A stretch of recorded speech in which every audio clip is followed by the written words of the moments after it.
Hey guys, Rich Lopez with the Droptine Traditions Podcast, episode 121.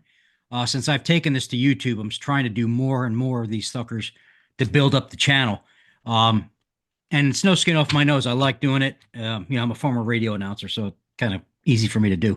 But on tonight's episode, I have Mr. David Snide of Whiskey City Trad Gear, one of my supporters. How you doing, Dave? Good, Rich. How are you doing, buddy? Thanks Good. for having me back on. Oh, pleasure. Pleasure's all mine. So before we continue, I want to recognize the supporters. Daryl Damron, Traps Feather Rests, best feather rests on the planet. Traditional Bowhunter Magazine, my Bible since day one. Sauk Trail Archery. We're going to talk about Mike later on in the show. He's got a new bow out that I want to talk about. Stickbowsupplies.com, Travis, his crew, fabulous. And what's this Whiskey City Trad Gear? WCTrad.com. That's you. Yeah, man. Thank you again. Yeah. Jesse Savage Blacksmith, my favorite forge dude. Traditionaljunk.com. Travis. No, that's not Travis. That's Kevin Bishop. Kevin Yep. Bishop. Yeah, Crazy Kevin. St. Joe River Bow Company, theethicalpredator.com, and lastly, stickbowhuntsmx.com, my favorite place to hunt javelina and hogs, and other things, I think, in the future. But David, how are things going with Whiskey City? Man, I tell you, Rich, if I was any better, I'd be you, brother. It's been busy. Of course, it's our busy time of year. Really, it seems like the whole year is my busy time of year because when everything starts wrapping up on the trad expos, rendezvous, all them things that we attend throughout the year, hunting season rolls on. And as you know, I'm a really that's what I'm doing all this for. I'm a hunter. Right. So, and I hunt very hard. Last year I had 76 sits in the deer woods, was chasing a Boone and Crockett type buck. It's tough, man, when you single out one or two deer and you just set out and that's the deer you're hunting all year. Had him within 30 yards two or three times. And just a buck like that, 30 yards is not my comfort zone out of a tree stand with trad equipment. And I'll make that shot on foam, but I'm not gonna do it to a real live breathing animal. And then just Not of that caliber. Yeah. So I spent a lot of time out in the woods last year, and then I got bear hunts I go to in the fall, so on and so forth. So yeah, it's my busy time of year now, but it's going to shift gears come about September, and it's going to be a different kind of busy, and I'm going to get out there and get to chasing critters, buddy. Good, good. Now I just saw the most recent post on YouTube with you at that was Cloverdale, correct?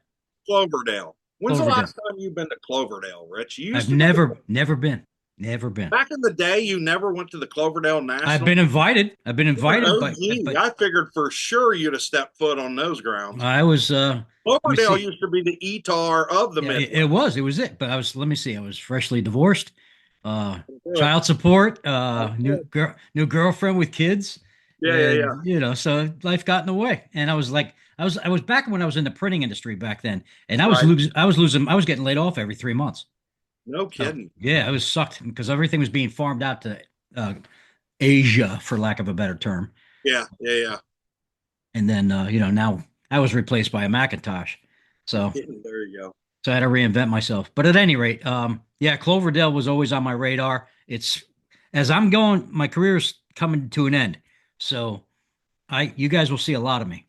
Yeah, man. I'm in kind of in the same boat. I could retire today, but I think I'm going to stick around for a few more years. I just, Mhm. it's totally personal, Rich, but Yeah. I could retire today. I could retire and be exactly where I wanted to be in 3 years, but I just happened to buy a farm that bordered my farm, close on Mm, it next week. And, good. Yeah. this classic shoot that I have at the end of the year, it's getting so big that I was running out of space and I was really scrambling. Anyway, we can talk about that. But I just acquired the farm next to my farm that opens up two or three more courses. So yeah, I'm really excited about that. And That's great.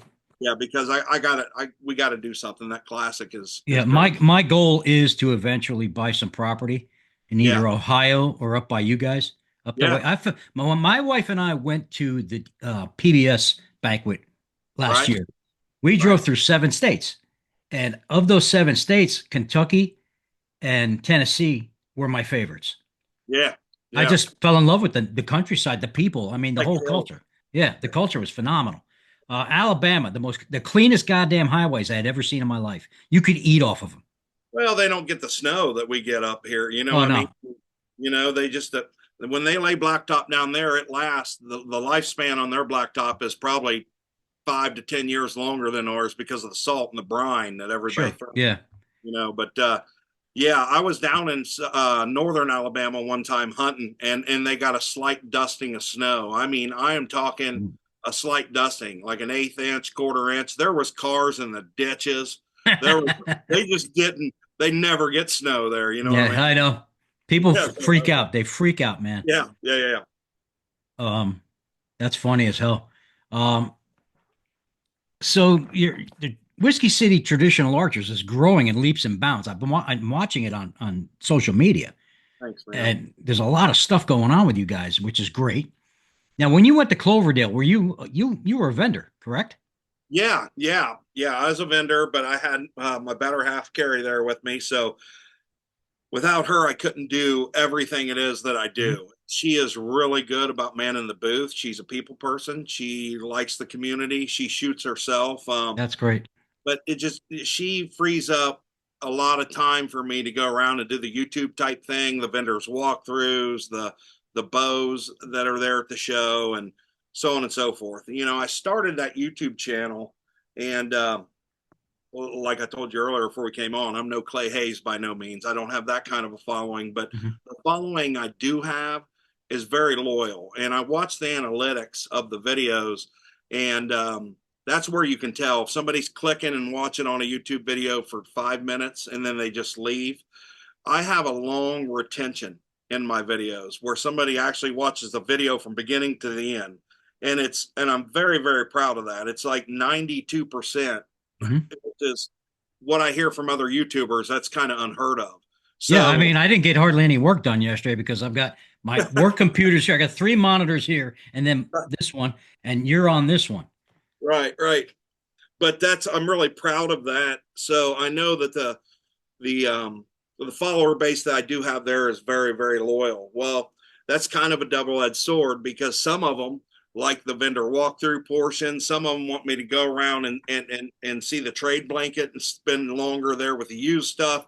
I'm That's a what I'm in. That's what I'm into. Yeah. I'm a vintage collector myself, so if I don't spend enough time with the vintage stuff, I'll hear, "Hey, can we see more vintage stuff?" I don't want Mhm. to see the new stuff. Then if I show too much vintage stuff, the guys would be like, "Why don't you ever showcase any new bowyers?" I mean, so it's a diverse. I've always said this: trad archery is a very diverse group of people, Yeah. anyway. I So mean, it's kind of hard to hit it all I've been on a over, kick lately with collectors, and now I'm gonna get bowyers on here. I've got an actual environmentalist right? cattle rancher from Mexico coming on to Right. talk about the environment and grasslands and chemicals and shit. Pretty cool, We're actually. not actually I bow hunt on his farm, but yeah, Well, he that's doesn't pretty hunt at cool. all. He just That'll wants be to. an episode I look forward. I like the episodes that that just inspire you to think and maybe touch a thought process you've never had before. You know what I mean? Learning new things. And I listen to a lot of podcasts when I'm mowing, when I'm Right. working out, Yep. I put in the AirPods, and I that's why I listen to a lot of podcasts. I just mowed today, actually, totally off the topic. Got a diesel mower, just Oh picked it up wow. yesterday, and I am upset that I've mowed with a gasoline mower for the last. I'll never do that again. Those things are a whole different deal. But anyway, I was mowing today actually, and mowed quite a bit of grass. Anybody that's been here to the club that's seen the place, I've mown about 8 acres of grass around a couple of ponds and everything else. So I'm out there a while, right? So that's when I take the time to listen to podcasts. Now Carrie mows as well, and she listens to Hmm. different podcasts and things when she mows. Right. So I started listening to stuff at night, at one time like your podcast, but I'd fall asleep and then I'd get upset because I'd have to catch back up on it the next day. Sure. I've got it down to where now I dedicate about 5, 6 hours a week covering all the podcasts that I like to cover while I'm doing yard work. Yeah. If you want a good long one, listen to any one that I've done with Gene Wenzel. They're 3 hours each. I've heard them. I've heard Yeah. them. He's Listen, fun. it takes me half an hour to get into work. that was about a whole week, you know, on there and back, there and Right. back, there and back before I got them out of the way. But I got them. I got them. We can go way back. You guys are dear friends, so that's kind of funny because you loosen him up really quick. Oh yeah, I loosen a lot of people up real quick, and I like it when people ask me questions because Yeah, I want it to be a two-way street, right. because it's information, it's education. No, I get it. I get it. So how the Cloverdale shoot? I understood. Did it rain a lot there? It did, but it wasn't a hard rain. You Okay. know, it's we have really kind of been unlucky. I call this the foam season. When your hunting Mhm. seasons kind of end after turkey season, you Right. start punching foam, 3D. So we've had a really rough start to the foam season. Tennessee Classic, another big one that I don't miss, down there with Pappy and the guys, and it rained, it poured down there. It was like a monsoon. Hmm. The 3D trails, target trails turned in. They were white capping. I mean, there was, of course, it's the mountains of Tennessee. Everything runs Right. down. So yeah, that was a man. It rained all weekend hard there. Now Cloverdale was a different deal. It rained, but it was like a spitting rain. It wasn't a Hmm. douser. So So you can get some shooting in. yeah, absolutely, absolutely.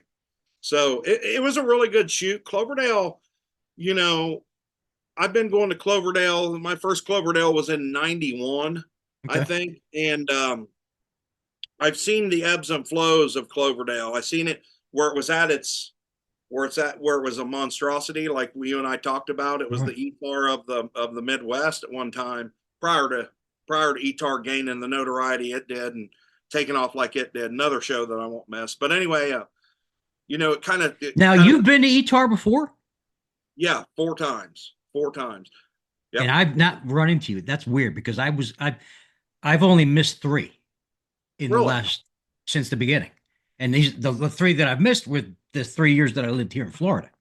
Well, the last 3 years I've had a booth there.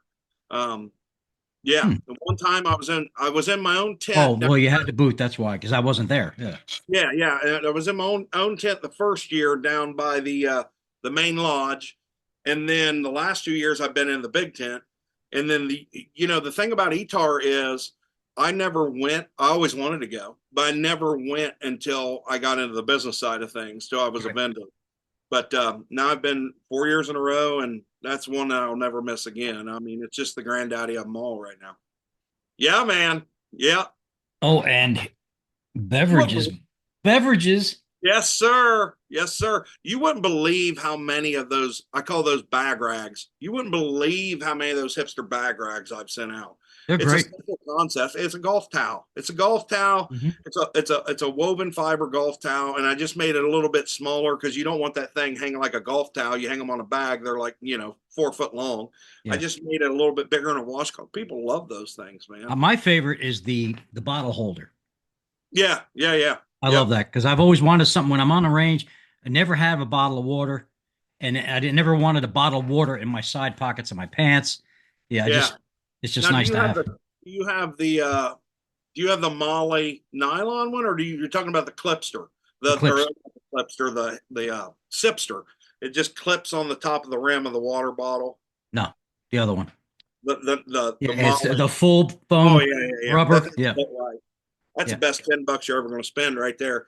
And here's the thing about that is I source those obviously, but I buy in such a bulk Hmm. of that's how you get things cheaper. So I'm able to pass that on to the consumer or my customers. None of my stuff, man, is marked up or stupid or I have a No, job it's making my money yeah. as long as this pays my way to go to these rendezvous and shoots that I was going to anyway, and gets me more, backstroking in the community, so to speak. That's what Mhm. it's all about for me. That's what it's all about for me. And if you see my people, if you see my eyes going left and right, it's because I'm watching stuff on my screen, watching levels. Making sure this thing's recording. Dude, Because I get it.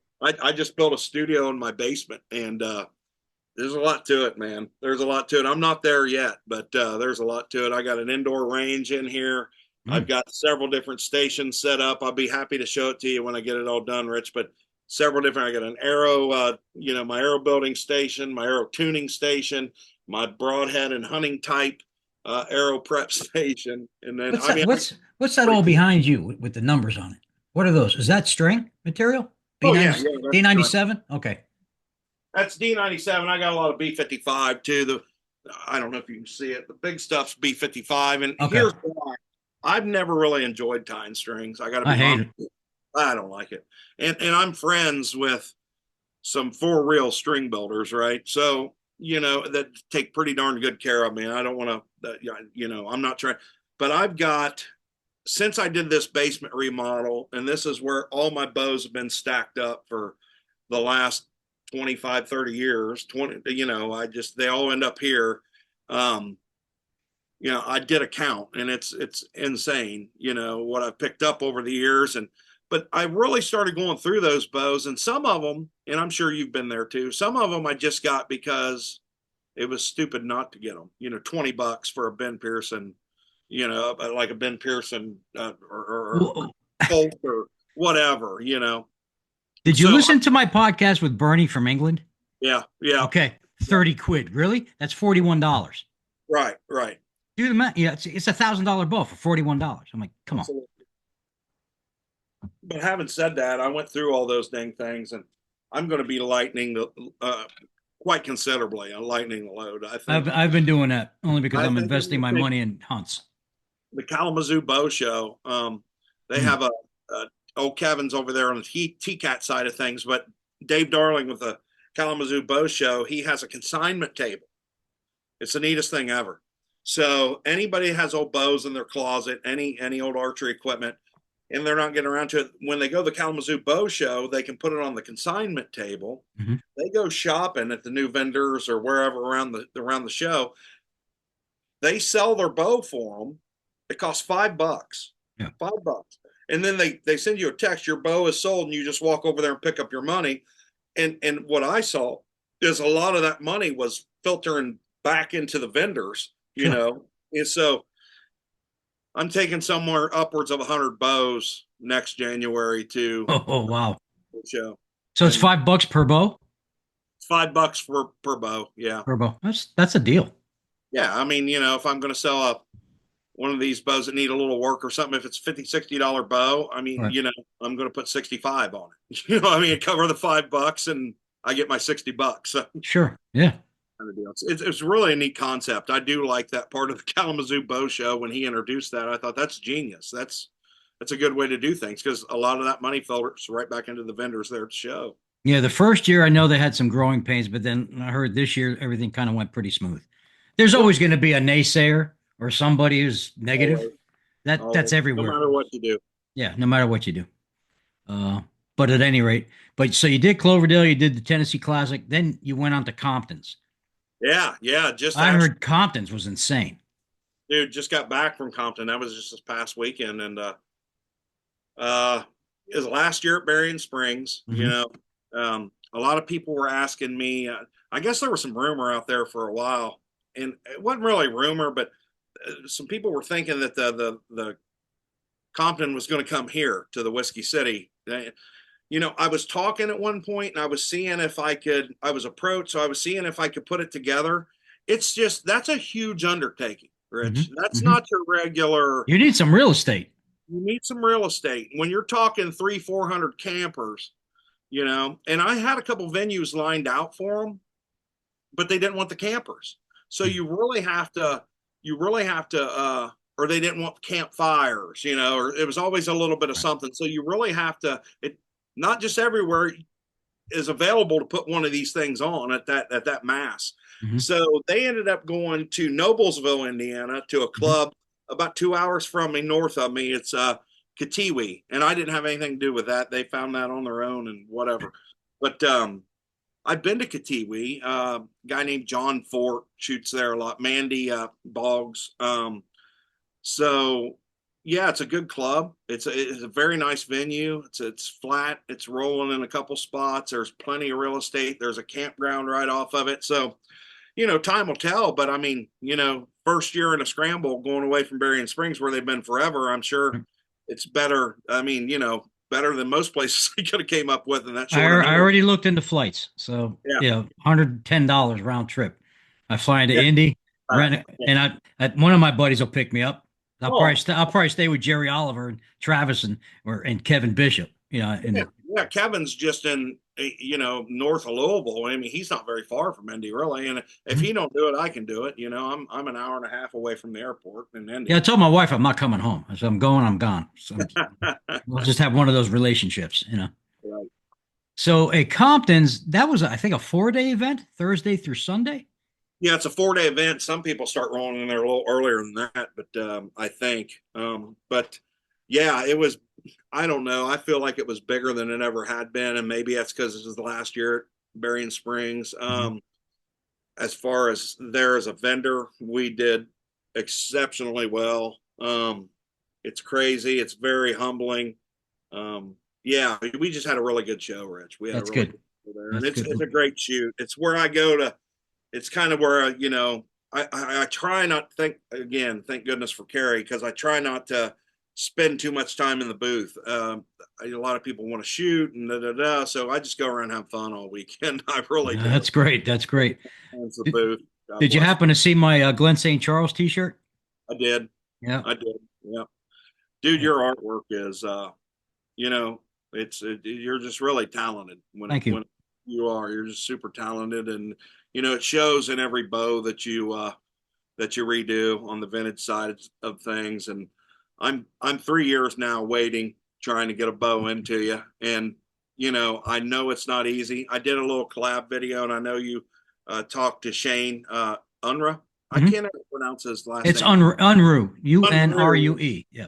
And he redid a $25 bow for me that I picked up at the Spring Fling down there at the Baggett's Club, and yeah, it was great. And but I have one bow, just one bow in particular, and I know you know this bow, or I've told you about this bow. Yeah. I've been trying to get to you for 3 years, and I'm not trying to put any pressure on you, buddy, because I know you're very selective, and it's quality over quantity for you. But Yeah.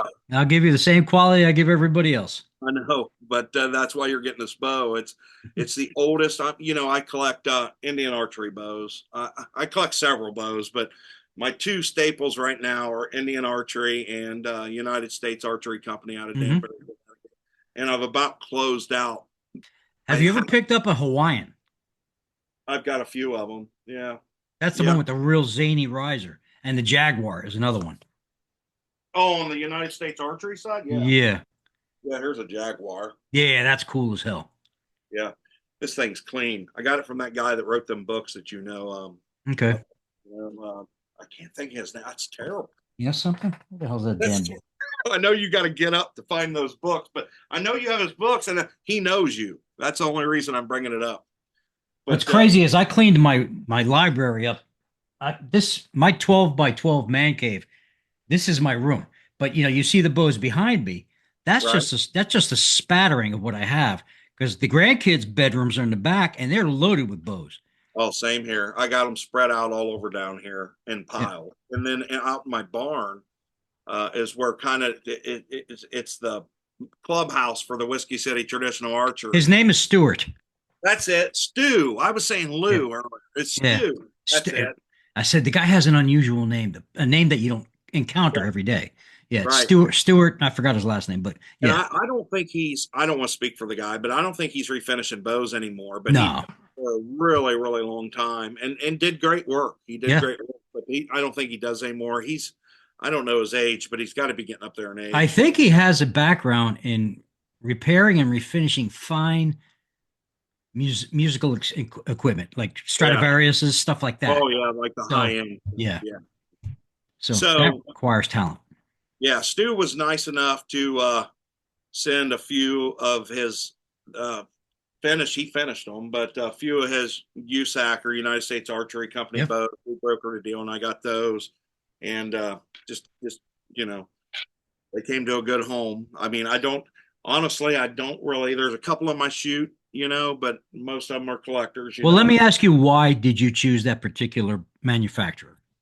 It's funny. It really is, and it goes right back to this bow right here. This was a bow that I picked up at the Tennessee Spring Fling. It's called a Texan Yeah. from the United States Archery Company. and I bought it for $25 off a guy, and it's been refinished. But But it's got some nice, sexy lines to it. got Yeah, some it's great just very lines. simple but sexy.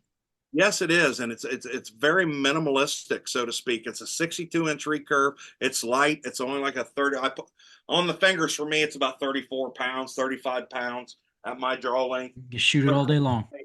anyway, I bought that for $25, and even though I've been a collector or a hoarder or whatever you want to call it on the vintage bows pretty much my whole life, um, I didn't have any USAC bows because I came home and looked. I thought, yep. And what I did have was Tri-State Archery, which was the company before United States Archery. Right, right. Tri-State. Not all those, but a new designer, new bowyer, and they changed up the design and like the sweeps in the bow and the way it's, so I like the United States Archery Company, but not at all one of the what you would call the big five collector bows. Not even close. I don't And even collect them anymore. yeah, yeah. I mean, I'm after the stuff like the weird shit. You know what I mean? Like California target bows, yeah, strange looking you have stuff. some very obscure stuff that I've never seen until you've posted pictures of it, and then you own it. And you came through one of the best. You was in the golden era when collecting was, when everybody was Oh yeah. phasing compounds There was no and internet. no internet. But what was that paper? They used to send it around. It was all used bows. Yeah, the Footed Shaft had a Yes, the footage newsletter, shaft. Yep, and the there was newsletter. another one called, and I have copies. I have periodicals dating back to 1938. So it's like I got stacks of this shit. Because you do Um, paper too. You collect paper too, right? I Like you. collect, yeah, I collect catalogs, all that. Um, but I'm slowly starting to get rid of this stuff only because I had this powwow with my kids, and I said, of my stuff, what do you guys want? Right. The definitive answer was your guns. Nothing with the bows. I only have one son that bow hunts. My daughter bow hunts. Yeah. All she wants is my game animals. So on the other side of this screen are just heads. Right. And I said, well, when I'm ready to take the dirt nap or getting close to it, you rent a U-Haul and come on down and get them. Right. Right. And she'll put them up. Well, Before I, guns hold their resale value, no yeah, problem. I own a bunch of firearms myself, and they hold their resale value. And although archery and these vintage bows aren't the same kind, some of them are the same kind of money. But I yeah, mean, guns they hold the resale value, but bows tend to go up. You know what I mean? Where guns kind of hit a ceiling. I mean, you can have some really nice collector guns and they'll go up. But for instance, I have, just I don't know, pick an old Winchester or something. right, If what I'm on the hunt for now is a semi-auto 410, like an 1100, like a 1187 410. yeah. I don't have one of them. I like to rabbit hunt with them. Buddy of mine's got some beagles. But anyway, long story short, that's $1,000 gun. Okay. I put Mm, that gun in the safe. 10 years from now, it's $1,000 gun. It's been a yeah. $1,000 gun for the All last, year long, right. right? But, what I'm seeing is I don't know if there's been a resurgence, and you probably went through several waves of this in your lifetime. But like vintage bows, people are starting. When I go do these not vendor walkthroughs, when I do like the bows of Etar, and I go stop people randomly, what kind of bow you shooting? Da da da. We're a Mhm. very diverse group. You'll see all kind of bows, but I'm seeing more and more 1940s, 1950s, 1960s bows strung up, and people are shooting them. Yeah. I'm seeing more and more of that. Like, If you the know, bow is built correctly and they've yeah, used proper glue lines, it shouldn't come apart. no, Unless they use, like in the 40s and early 50s, they used a glue called Ciba-Geigy, which was a vegetable based glue. Well, right. over time, exposure to heat and expansion and contraction, that glue started to crystallize and they just blew up. Yeah, yeah, Uh, yeah. they didn't That's have that stuff like we do now. No, and that is pre EPA too. I Mm. mean, the glass. I'm a firm believer that a lot of these 1950s, 60s bows were still shooting them because there was better glass then than Yeah. there is now. I Yeah. I'm seeing a lot of crap, especially with clear glass. yeah, I'm yeah. like, my God. I was like, Every because bowyer's going through it. Every bowyer's going through it. They'll order, what is it, Gordon's? They'll yeah, order Gordon's glass nowadays, and they'll get 200 feet of the stuff in sticks, and they'll throw away a quarter of it because they'll hold it up to light or up to something Mhm. dark. And the darker the bow, the worse the stress or the Well, line. I'm going to give a free plug here to the Rosewood Shop. My buddy, Okay. Mr. Eric Pait over there runs that place. Exceptional customer service. It's old school business, the way old Yeah. school business should be done. Word of mouth, handshake, and I got my glass. I got glass. I could start building bows today, but I'm going Yeah. to wait till next year to do that. That's all. Um, and you know, it is what it is. But the quality of stuff out there is hit or miss.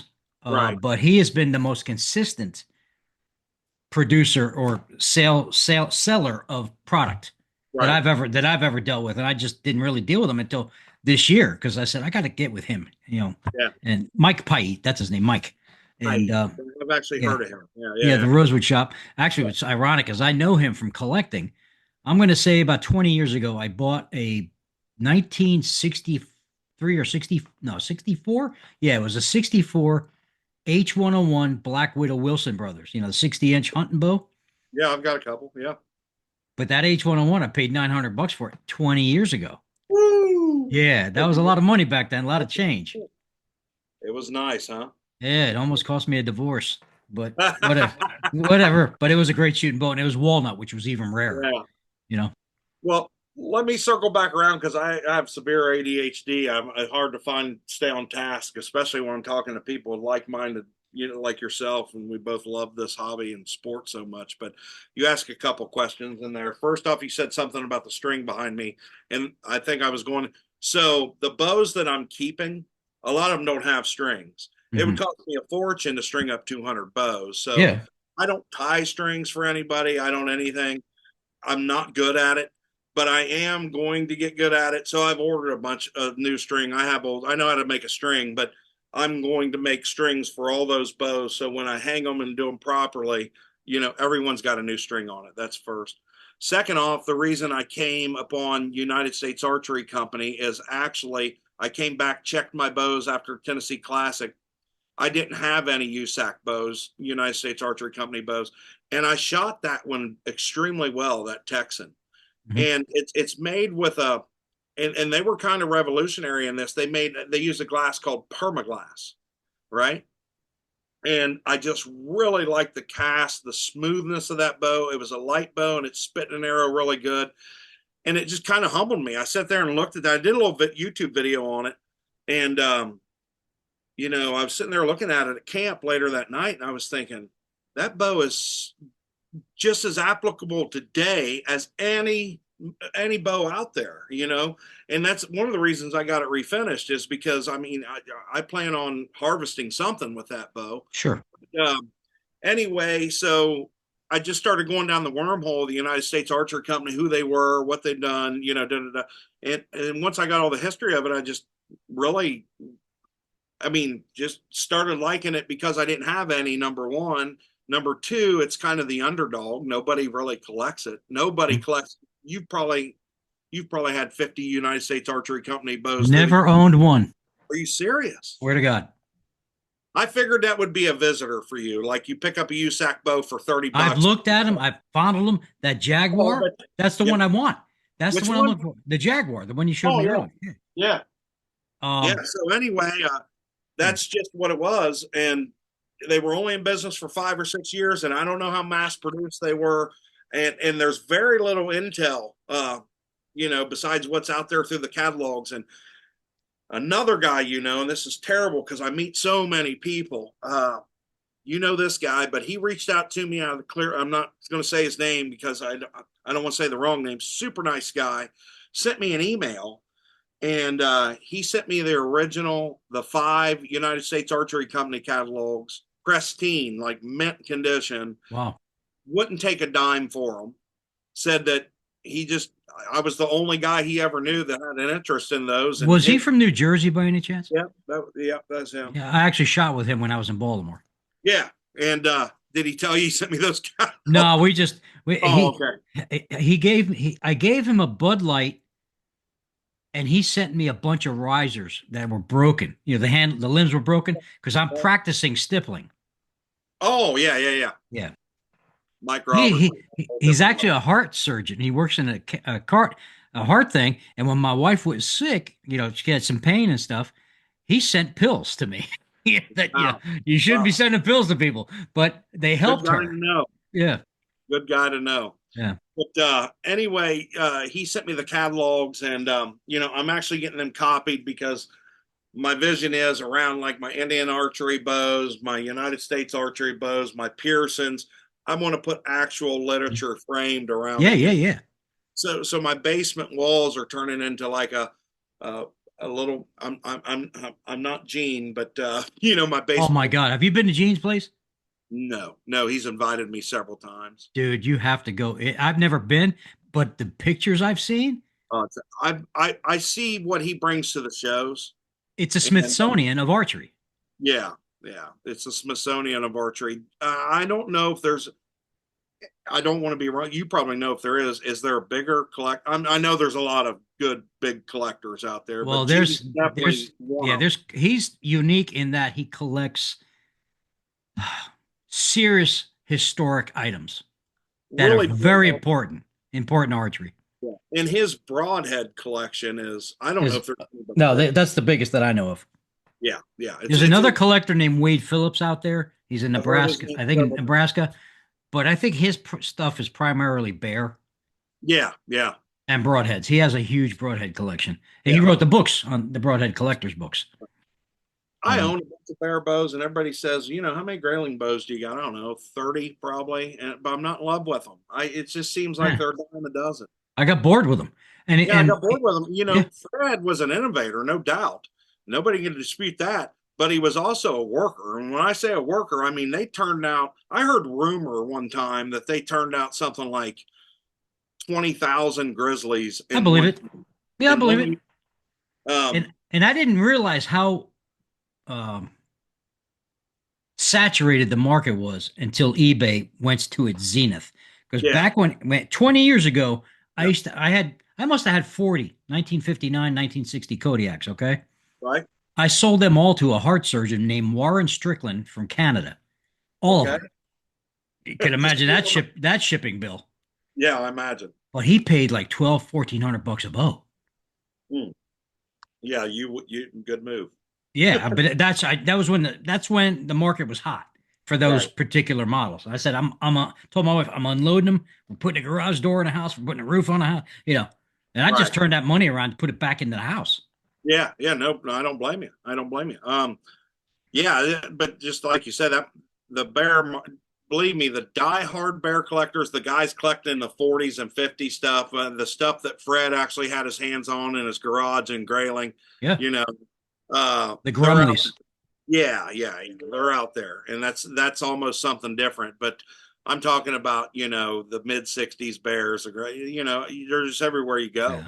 Yeah, And, yeah. and really, I would say still the biggest collector bow there is. I mean, as far as vintage bows, if It's a I had great way to start. If you want to start great way to collecting, start start, there. Start you there. don't have to dig real hard to find them. And so yeah, so I got some bear bows. I've been down to the Gainesville Museum several times, and just really appreciating everything. I mean, Fred Bear, Ben Pearson, Howard. I could go on, and it's not just those 4 or 5 names. There's several people behind the scenes that there made archery what it is today for us, right? Um, and I've just been a fan of vintage bows my whole life. I like bears. It's just not the staple. I'm Now really let's dive into the Indian archery thing here because you mentioned okay. that. Yeah, Have you ever collected or do you have one called a Tecumseh? this one. You crazy bastard, you.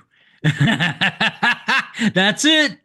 Because Yeah, I told you in a text that I was going to be yeah. Now this was set up for target archery, like many of them was back in the mhm, day. So it's clicker, everything. clicker tapped and drilled but that's factory tapped and drilled. Mhm. No other, and really it's clean. It's a super clean limb straight.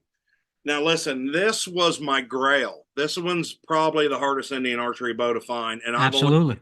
I've only got one of them. Well, I'll send you pictures of one that I had. Yeah, I seen it. I Oh, okay. seen it. Yeah, okay. Somewhere Mhm. along the line. I'm talking years back. You redid one and you put pictures up, It must have and been 60 laminations in that riser. Yeah, it's insane. That's nuts.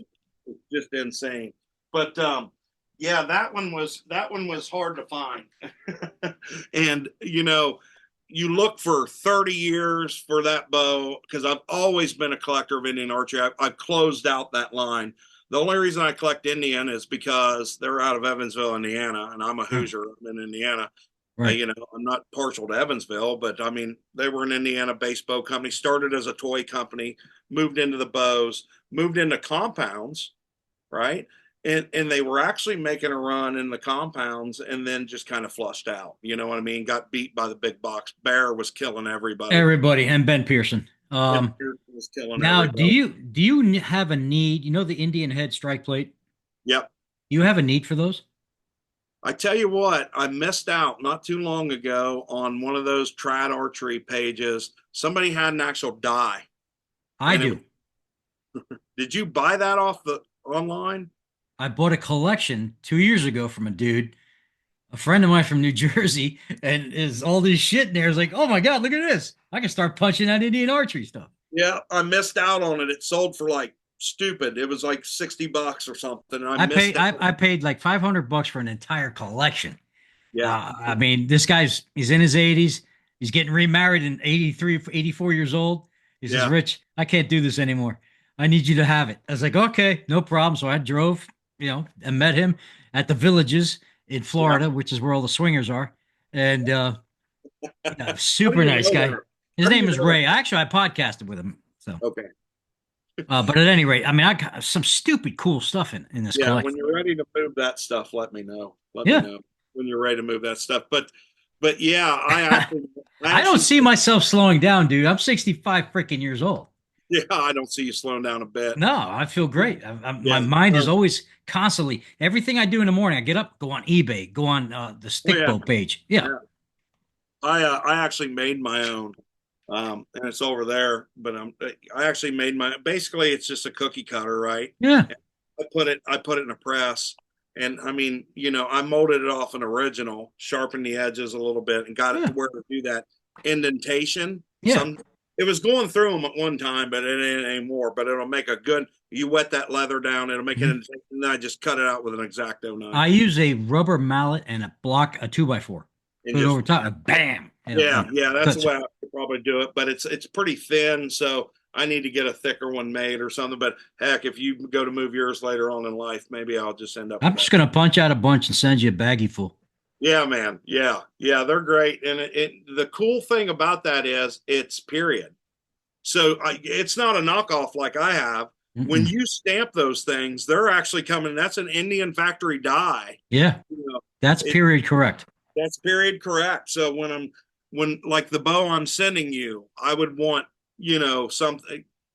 You know what I'm saying? It You just tell me what you want. You want me to put breasts on it? I'll put breasts on it. You know what I'm saying? Shit, put a squall back plate. so something. I mean, it was crazy because back in the day when I used to do custom paint jobs on cars and fiberglass work, people would ask me, "Can you do this?" I said, "There's nothing I can't do Right. if you can pay for it." You know what I'm saying? I was like, yeah, I was the Jesse James Your of imagination West goes Coast as far as choppers. the wall. Yeah, I get it. I get So it. No, so Indian bows, and like I say, now I don't really tend to pick up Indian bows unless it's super weird. it's super weird or I find one that's in better condition than one Well, that if you come across another Tecumseh, I know you're going to stop dead in your tracks. I'd pick up another Tecumseh Oh, every. yeah, I haven't seen one in 25 years. I've shot that thing, and Is it good? yeah, that back then, target archery was field archery was a big thing. So Mhm. now, people pay a lot of money for custom high end target recurve. You know what I mean, so to speak, quote unquote. They're a dime a dozen if you go back to your 60. Well, yeah. Did You you know know that's that. how I got introduced to archery? My uncle Yeah, had you told a me that yeah, the first episode I did. It's been a while yeah. now, but I remember that story. I Yeah, still have that bow somewhere in one of the rooms. crazy. But yeah, and that's I've he's got the a bunch one. of old Hoyts too, and Oh, I like Hoyt. Hoyt's a good shooting bow. I picked up one the other day, a Hoyt. I should have it in here, and I don't Pro, know Hoyt's as good as pro I should. medalist. Yeah, pro medalist, and it's. I don't think it's ever been shot. You want to shoot a 62 incher. A pro medalist hunter. 62 inch, dude. That's a killer bow. And if it has the torque flight compensator I think I got one. stabilizers, oh my God, they're Fairly badass. certain I have. Got green glass, Yep. olive, dark olive. Oh yeah, they're great shooters. I might have two, but I Well, think the one of those is pretty beat up. But one's fairly decent, and then mhm. the pro medalist I picked up 2 weeks ago. I picked it up at where did I get that dang thing? I got it at Tennessee Classic. It mint. I mean, absolutely mint. And I mean, I was looking at the string and not refinished. I'm looking at string grooves on that thing, and I don't know if they lost the string early on and then just put it up. But I mean, it can have been shot 15, 20 times. I mean, Yeah, there's that's stuff that I can't walk away from. And thank God I got friends like you or Kevin that can, if I'm there at a shoot, they can yeah, ship it to me. You know. yeah. And that's a beautiful thing about you and Kevin, and getting to know the vintage collectors, because you're not into USAC bows. You're not into United States Oh, Archery, just a couple, just a but couple. Yeah. you were at that shoot, and I wanted to go this year. You were there. We were Baltimore. slated to kind of go. You just went. It was in Baltimore. Baltimore Bowman, Yeah, right? yeah, yeah. And I text you while you was there, and I said, "Any USAC bows?" You said, "Buddy, I'm looking. If there Yeah, is, I'll let you know." yeah, But I exactly. know well and good if there was, you'd have picked it up. You know what I I would have mean? bought it. I would have bought Yeah, it. yeah. And Kevin does the same thing. I feel pretty good when Kevin's at a rendezvous or a show or something, because if I miss it, that guy isn't. He's like S- 220 wired into 110. Yeah, He he's just correct. I don't know how does he ever sleep? big Jim, big He's a little Jim. pricey. His used bows are a little pricey on Well, some things, but the one thing about Big Jim is he treats people that selling bows fairly decent. His markups isn't very high, so a lot of people take him bows to buy, yeah, and he buys whole collections three or yeah. four times a year. He's not. So He's a very smart businessman. he is, he is. He's been very good to me. Very respectful every time I talk to him, and so on and so forth. He's a man of few words until you get to know him. Yeah, and dry jokes, dry jokes. He's actually a big softy. Yeah, Yeah, yeah. he is. He is a big. He's a big teddy bear. Yeah, yeah, but yeah, that's it for the collector stuff, man. And and I go all the way up to modern. One of my favorite bows is a 21st century longbow. Okay, Okay, a little more modern, 1980s, 1990s, but this thing is so dang rare. is that the bow you This shot your turkey with? no, this Oh is a no, yeah, I haven't seen one of them in a long time. yeah, this is a 21st century longbow. I got off Dwayne Martin, and it comes from that era when it's a competition style longbow, if you Mhm. will. How long And is it? this one's 70 inches. Okay. Yeah, this is 70. Mhm. And That must be a dream to shoot. it is. It's right at 42 inches, right on my fingers. And I think, and I don't want to, I think Greg Coffey's Impala Supreme is kind of very similar, I've Uh-huh. been told. Um, but anyway, this here, the reason it's one of my favorite bows is, number one, I got it from Dwayne, and it was hard to get. I was on him for 4 years to get that bow. And then when I did get it, the reason I wanted it so badly is because that's the era where if you went and shooting 55 plus, Right. it was a it was your niece's bow or something. It was just you know how it was back then. Everybody's shooting heavy. That I one used right to there. I used to hunt with a Groves takedown, and it was 119 pounds. Yeah, I yeah. couldn't believe I pulled that back, but that was when I was in bodybuilding. I had a So, Spitfire. I had a Spitfire shot for a while that was 70. ugh. That was 70, and I shot pre. I mean, pre 90s, early 90s. Ever, I don't think I shot any bow under 60. And I feel that now, obviously. But now I live right in 40 to 45 pound range, and that seems to be And comfortable I for me. only hunted with it just to see what it would do, Yeah. arrow penetration wise, and it didn't go through the animal any different than a 45-pound bow. All about where you put it. All Yeah, about where you put it. sharp broadhead, boom, like butter. But anyway, I got that bow, that 21st century, because it was 40 pounds, and it So, was, so while we're on the 70-inch competitive target longbow, talk to me about the Salk Trail you picked up, the Ascend. dang, it's upstairs. I should have brought it down, but That's a yeah, beautiful bow, man. I've looked at those pictures. And it's you saw, upstairs. like you have the single string moniker. You're the only person I've ever heard use that moniker. So I'm going to have a t-shirt made like this one that says boner, That's Bowner. your moniker. That's Yeah. your. I don't know that anybody uses it. You use it when you see a bow I got a that boner. that gives you pause. You call it a bow dash. Ner. Yep. No pun intended. No, But no, and I tell you, everybody knows you're going to say it. If it's, I've seen you pass up a lot of bows online where it don't get. It's got to earn it. It's got yep. to earn it. And when he Yep. put out that, what are you No, reaching? I'm just this bow gives me a boner Yeah, because it's a bow. yeah. But that's my new hunting bow. So, Is that a and Florida bow? yeah, it's a Florida bow that I handpicked. And this is the that limited edition one. That Yeah. was a mistake. If you really look at that void, that glue void right there. My finger is. Hard to make out on this, but I mean, Yeah, you can see that's the stripe does not disappear into the riser. There's a oh, I do see what you're saying. Yeah. yeah. So I reached out to Bear, said, "Hey guys, this is a screw up here. It's unacceptable to me if I'm paying $1,600. And we'll Oh, make you yeah. another. We'll make you another one." So they did, and I said, "Hey, well, I've got this one. Can I buy it?" So I got it for $450.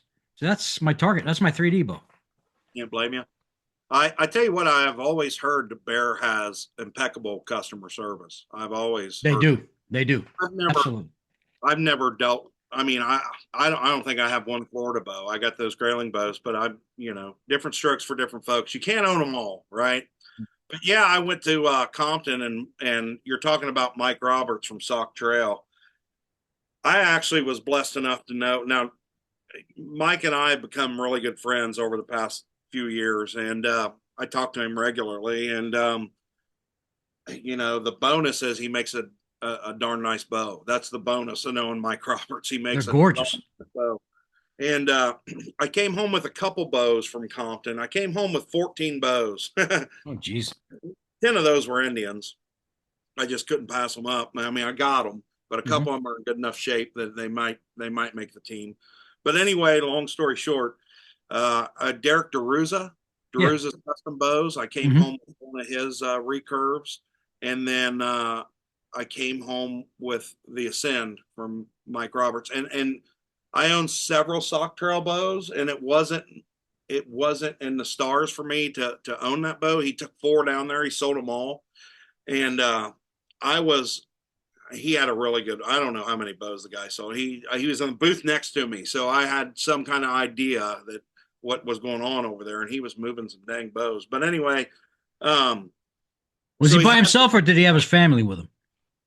he had his entourage with him. That's what I like to say The because the entourage. Uzi I guys, remember them. Yeah. the United Bow Hunters of Illinois, was in the next booth down from him. That's like So, being in jail. It's like oh, okay, dude, that's A block, C block, yeah, and yeah, yeah, the yeah. Bloods and the Crips. You know. We have a great time at them shows, man. We really do, and it's funny. It turns into this like weird little vendor family, Mhm. that I was never a part of when I just shot, Right. but now that I'm on the vendor side, all these guys, because we all have like-minded interests, But anyway, so the Ubi guys were there, and no, his wife didn't come. I think Mike went solo, but anyway, so he was moving these bows. It's starting to get thin as the days went on. I picked up that bow, and I know I shouldn't have, but I picked it up. And the reason I liked it, had no G10 in it. He can get those bows up to like 5 pounds, and that's what a lot of your high end competition longbow guys, they like that mass weight. Yeah, I'm not a G10 guy.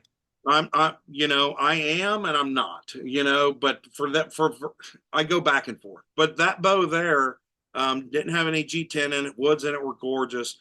And I said, I'm going to go shoot it. And he said, he was sitting there grinning. And I took off with the thing.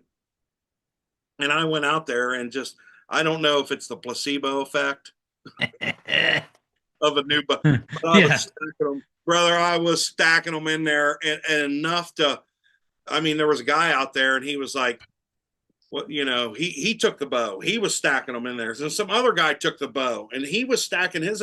It's just so forgiving. It's a 21-inch riser, 70-inch bow. That one I was shooting was right about 42 pounds for me on the fingers. And I mean, it was just super forgiving, right? So I went in there and I laid it back down. I seen another guy come and take it to try it out, and I thought it won't come back. Well, it came back, and he hem hauled around for, I know he was in that booth for an hour. I would have been peeling off hundreds, man. Yeah, so I grabbed it and laid it off to the side. Mike didn't see me do it. I laid it off to the side. They thought that was kind of funny, but then it ended up back on the rack, and it was a game we kept playing. Every time he put it back on the rack, I would take it off and hide it.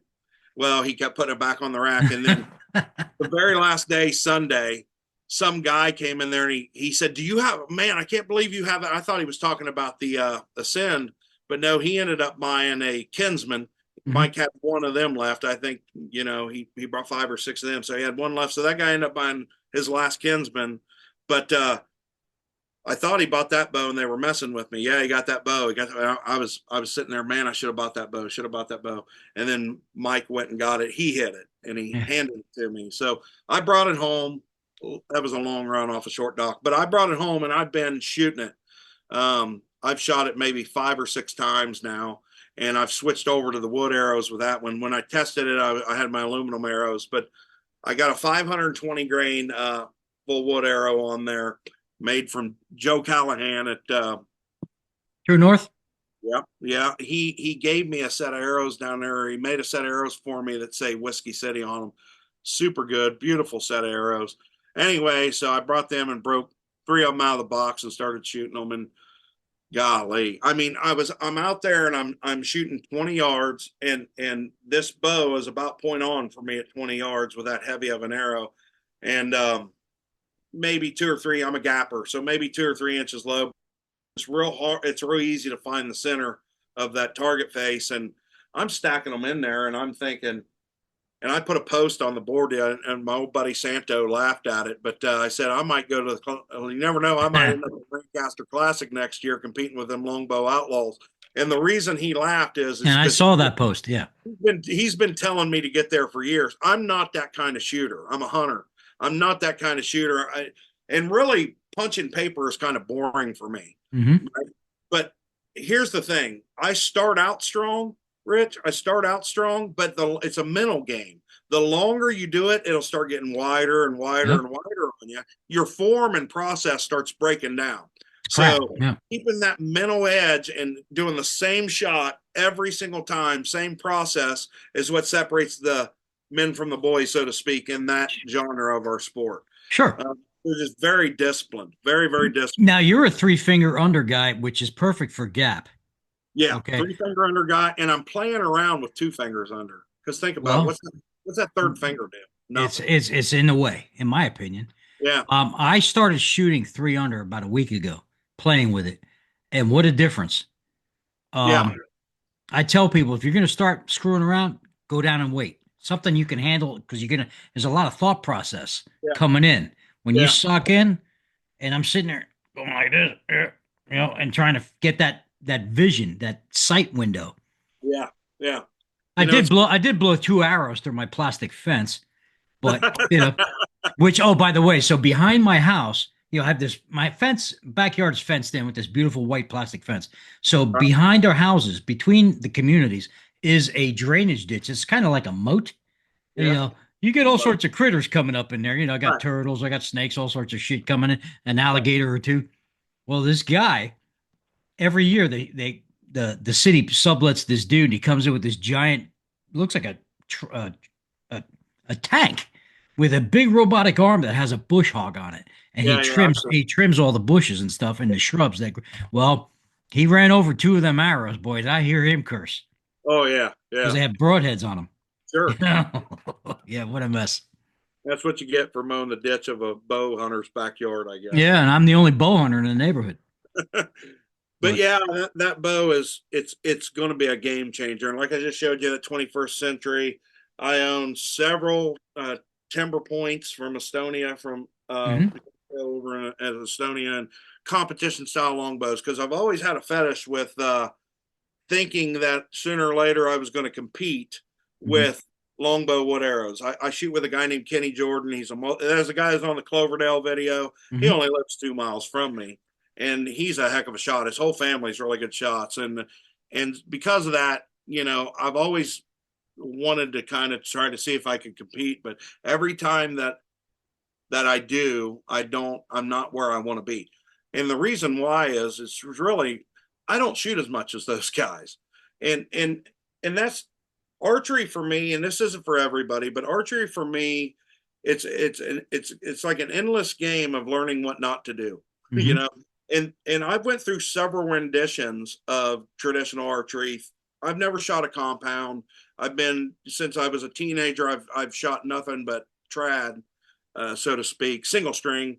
So having said that, I have went through several renditions. I've tried when G. Fredda's Bell came out with the instinctive shooting. I mean, I thought I was an instinctive shooter. I was instinctive. I was That's bent what I down, am. Yep. knee bent, the whole 9 yards. I did that forever. And really looking back on that, I feel like there's times that I was a better instinctive shooter than I am a gap shooter. And now come hunting season, it's crazy. A deer will come in. If deer stops at 14 yards, I don't gap. I don't nothing. I just Bam. Yep. put it in a Boilermaker. That's what I'm doing. I'm doing the same thing. I'm pure instinctive. The three fingers under, I was like, this is gonna suck during hunting season because I'm used to just coming right in there. And Yeah. and Yeah. I mean my shots, I've never shot anything further than 12 to 14 yards. Right. Right. Me neither. I mean, well, I don't know. That buck I killed last year on video, he was out there a little bit, 23 yards, and that Ooh. it was an open field. He was in an open soybean field, and tough shot to make. But I'd seen that deer pass me 2 or 3 times, and yeah, I felt confident about it, so I let it fly. Now I did gap that one. That was a gap Okay. shot, and I mean smoked him. But having said that, if that deer was at 10 yards, I wouldn't even been thinking about gap. Right. I'd just picked a hair, That's that, and that's just kind of. It's funny. I still do that when I 3D shoot. I'm not gapping at all. Typically at 15 yards, I just shoot. I Mm-hmm. don't gap at all 5. There's real close targets. I don't gap. But when it gets out there past 15, I start. Okay, I need to hold. Yeah, think 2. about this one. Yeah. Yeah. Yeah. So but to each their own. I don't know that I'm a gapper either. I was talking to Dwayne Martin. I don't mean to drop his name a couple times this episode, but he says you're not really gapping. You're kind of like a split vision. And I am. I'm kind of gap stinctive. I'm kind of a Okay. gap stinctive shooter. So split vision, I think, was first introduced by either Howard Hill or John Schultz. Schultz, I think. Schultz, I think. Yeah. My buddy, Howard Hill, my hunting partner was messing around with that last year or the year before but Schultz took Howard Hill's philosophy. to another level. Yeah. Yeah, yeah, yeah. But Schultz was the one that really made split vision a thing. Like he was talking about it. Howard Hill did talk about it, but not to the extent that Extent. Schultz. Right. Yeah, yeah, So, yeah. hey, I want to change gears here a little bit. Sure. I want to talk about filming. Yeah, Because, I watch your stuff on YouTube, and as you know, now I'm on YouTube. yeah, man. Um, I want to get into filming my refinishing. That's What awesome. What do you recommend? Because I need both my hands. Yeah, Do they make something like a GoPro I can strap to my head? yeah. So I got a system here that's over to the right because the whole reason I built this YouTube studio in my basement is I constantly get asked, when are you going to do more reviews? When are you going to get more reviews? And I've never been the review guy because there's tons of people in that space. And I don't think I really have much to share, to be honest with you. I got a certain way that I do things and I've learned it from somebody You can else. start doing USAC bows. You can start doing Indian Yeah. archery history. So I get asked enough that I think that I'm going to. People tend to like when I do reviews, and Mhm. I've only done a couple. I did one on Mike Roberts' Medora that went over big. That was a little 56-inch reflex deflex longbow, Mhm. and then I I just did one with a bow that I picked up from Three Rivers, paid for it, didn't wasn't given Oh to yeah, me. that was great. The reason reviews always scared me, and I've had these companies since I've had this YouTube channel reach out to me and want to send me a free bow, a free this, a free that, a free this, and I always decline because I feel like if they're giving, I did one on a target one time that they gave me for free, and I thought, yeah, anybody wants to send me a target because I'm going to shoot it all to crap, and it's still holding up. It's still out on the target range. So Is that the one that's a square and it has yeah, the it's a square. It's a yeah. made. It's shipped out of California, which made probably being made in China, but and they sent it to me for free, and It's Oh, working. It's kind of like a okay. foam target. But anyway, so I've always turned it down because I feel like if people give me something, I almost feel compelled.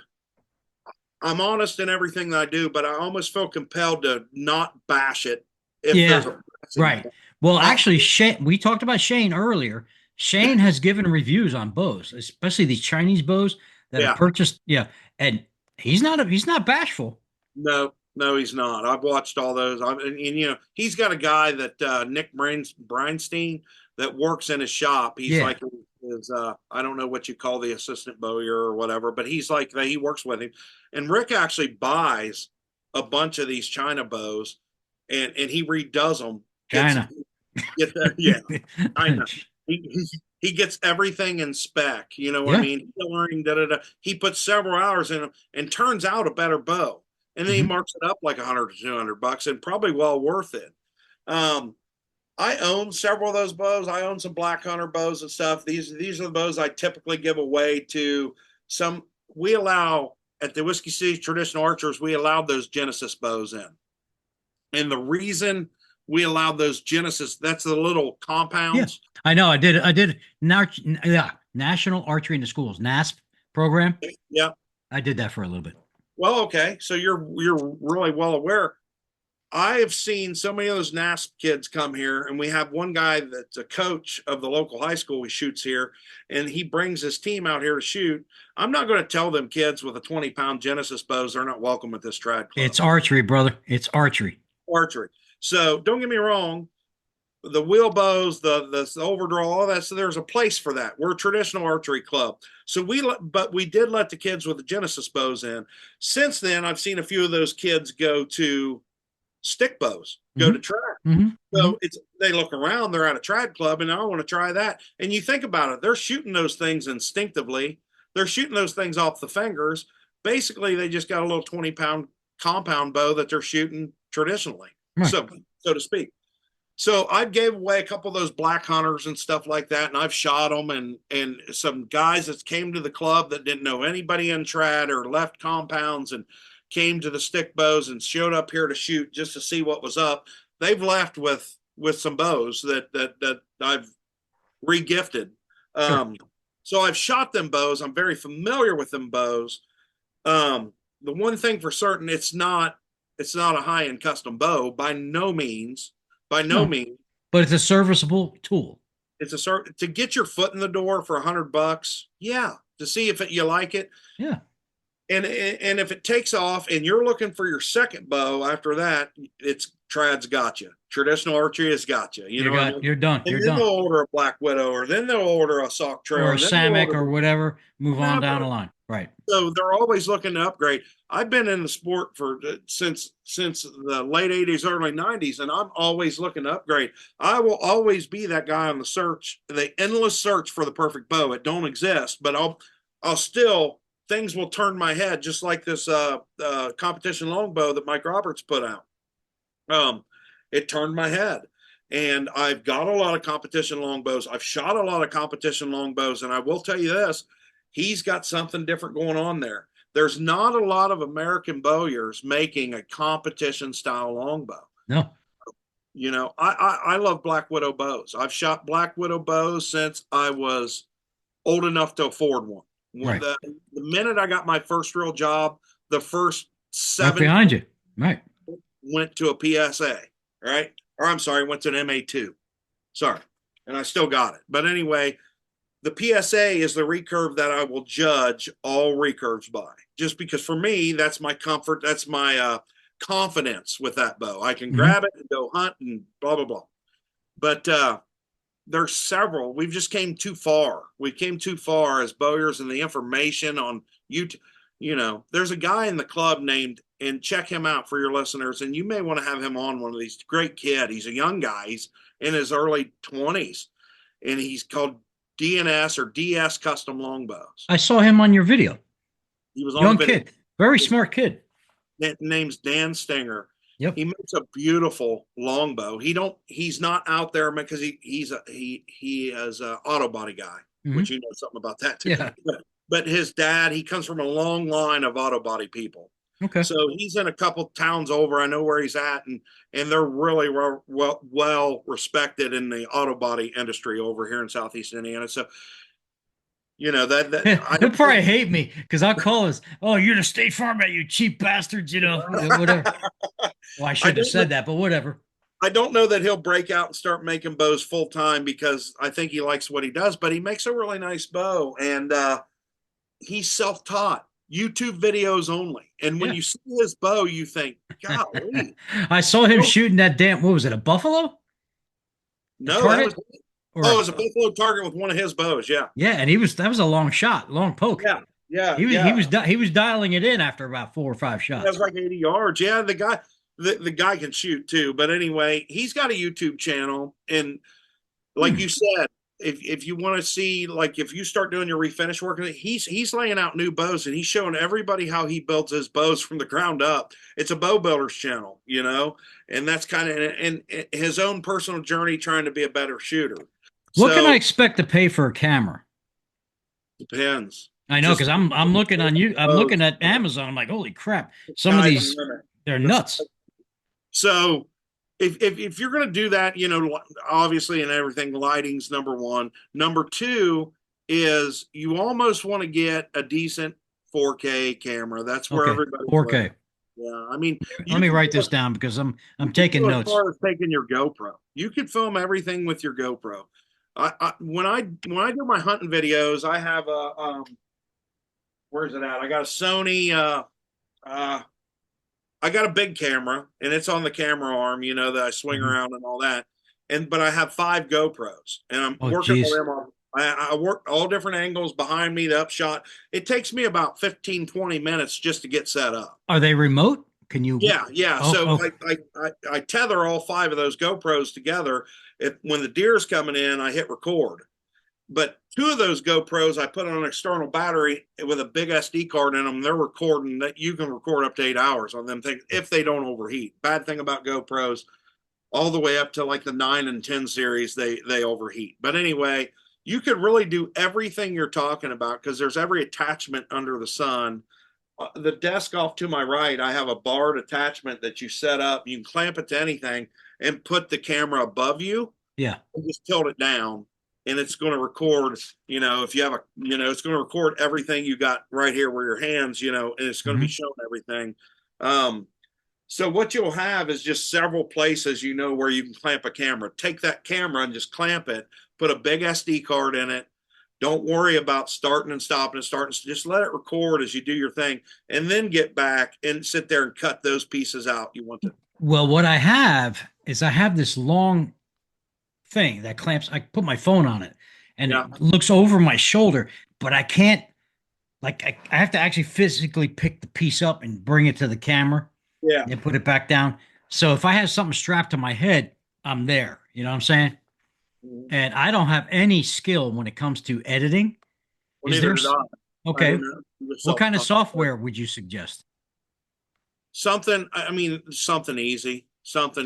I mean, I don't know if you got to do, dive right in Adobe Premiere or whatever. I use like Apple. Apple has Movie Maker Okay. if you're an Apple guy. If not, Microsoft has Adobe, but they have entry level type stuff. And there's Mhm. there's free applications out there actually that you can edit everything on. GoPro offers something. It limits you in what you do unless you pay up. You got to pay for Yeah, all the nothing's free. Yeah, I get it. it's free. But there are certain, like I think I can't. I'm a Mac guy, so I do everything on Final Cut. But I think Microsoft has Adobe, and they have, I think it's called Premiere or something. It comes pretty much on any other. It's like that download's probably going to be free now, and it'll do everything you want to do until you want to start. Getting crazy. Yeah. Yeah, until you want to take it to the next level. And I'm still learning. I'm not at the next level by no means. Every one of my videos are in a vlog type presentation. I'm Sure. just kind of talking you through my method, or talking you through this, or talking you through that. There's people out there, Matt Zernzak with a push. He does some really good stuff. And, he's got, He was one of the first ones to do all of this stuff. yeah, That's how I got into this. I mean, I never thought it'd be podcasting. right, Jesus. right. right. He does a lot of cinematic type shots, the Mhm. sunrise, just beautiful Yeah. videography. That's what kind of separates, the hobbyists like myself and Yeah, I some of could them. imagine my cinematic, would be with the bathroom. You know what I'm saying? Yeah. You You know, walking out of the bathroom with toilet yeah. paper Hey, hanging. what's up, bro? You know, Let's refinish a bow. yeah. Well, I got toilet paper hanging out I'm of the back of telling my you, pants.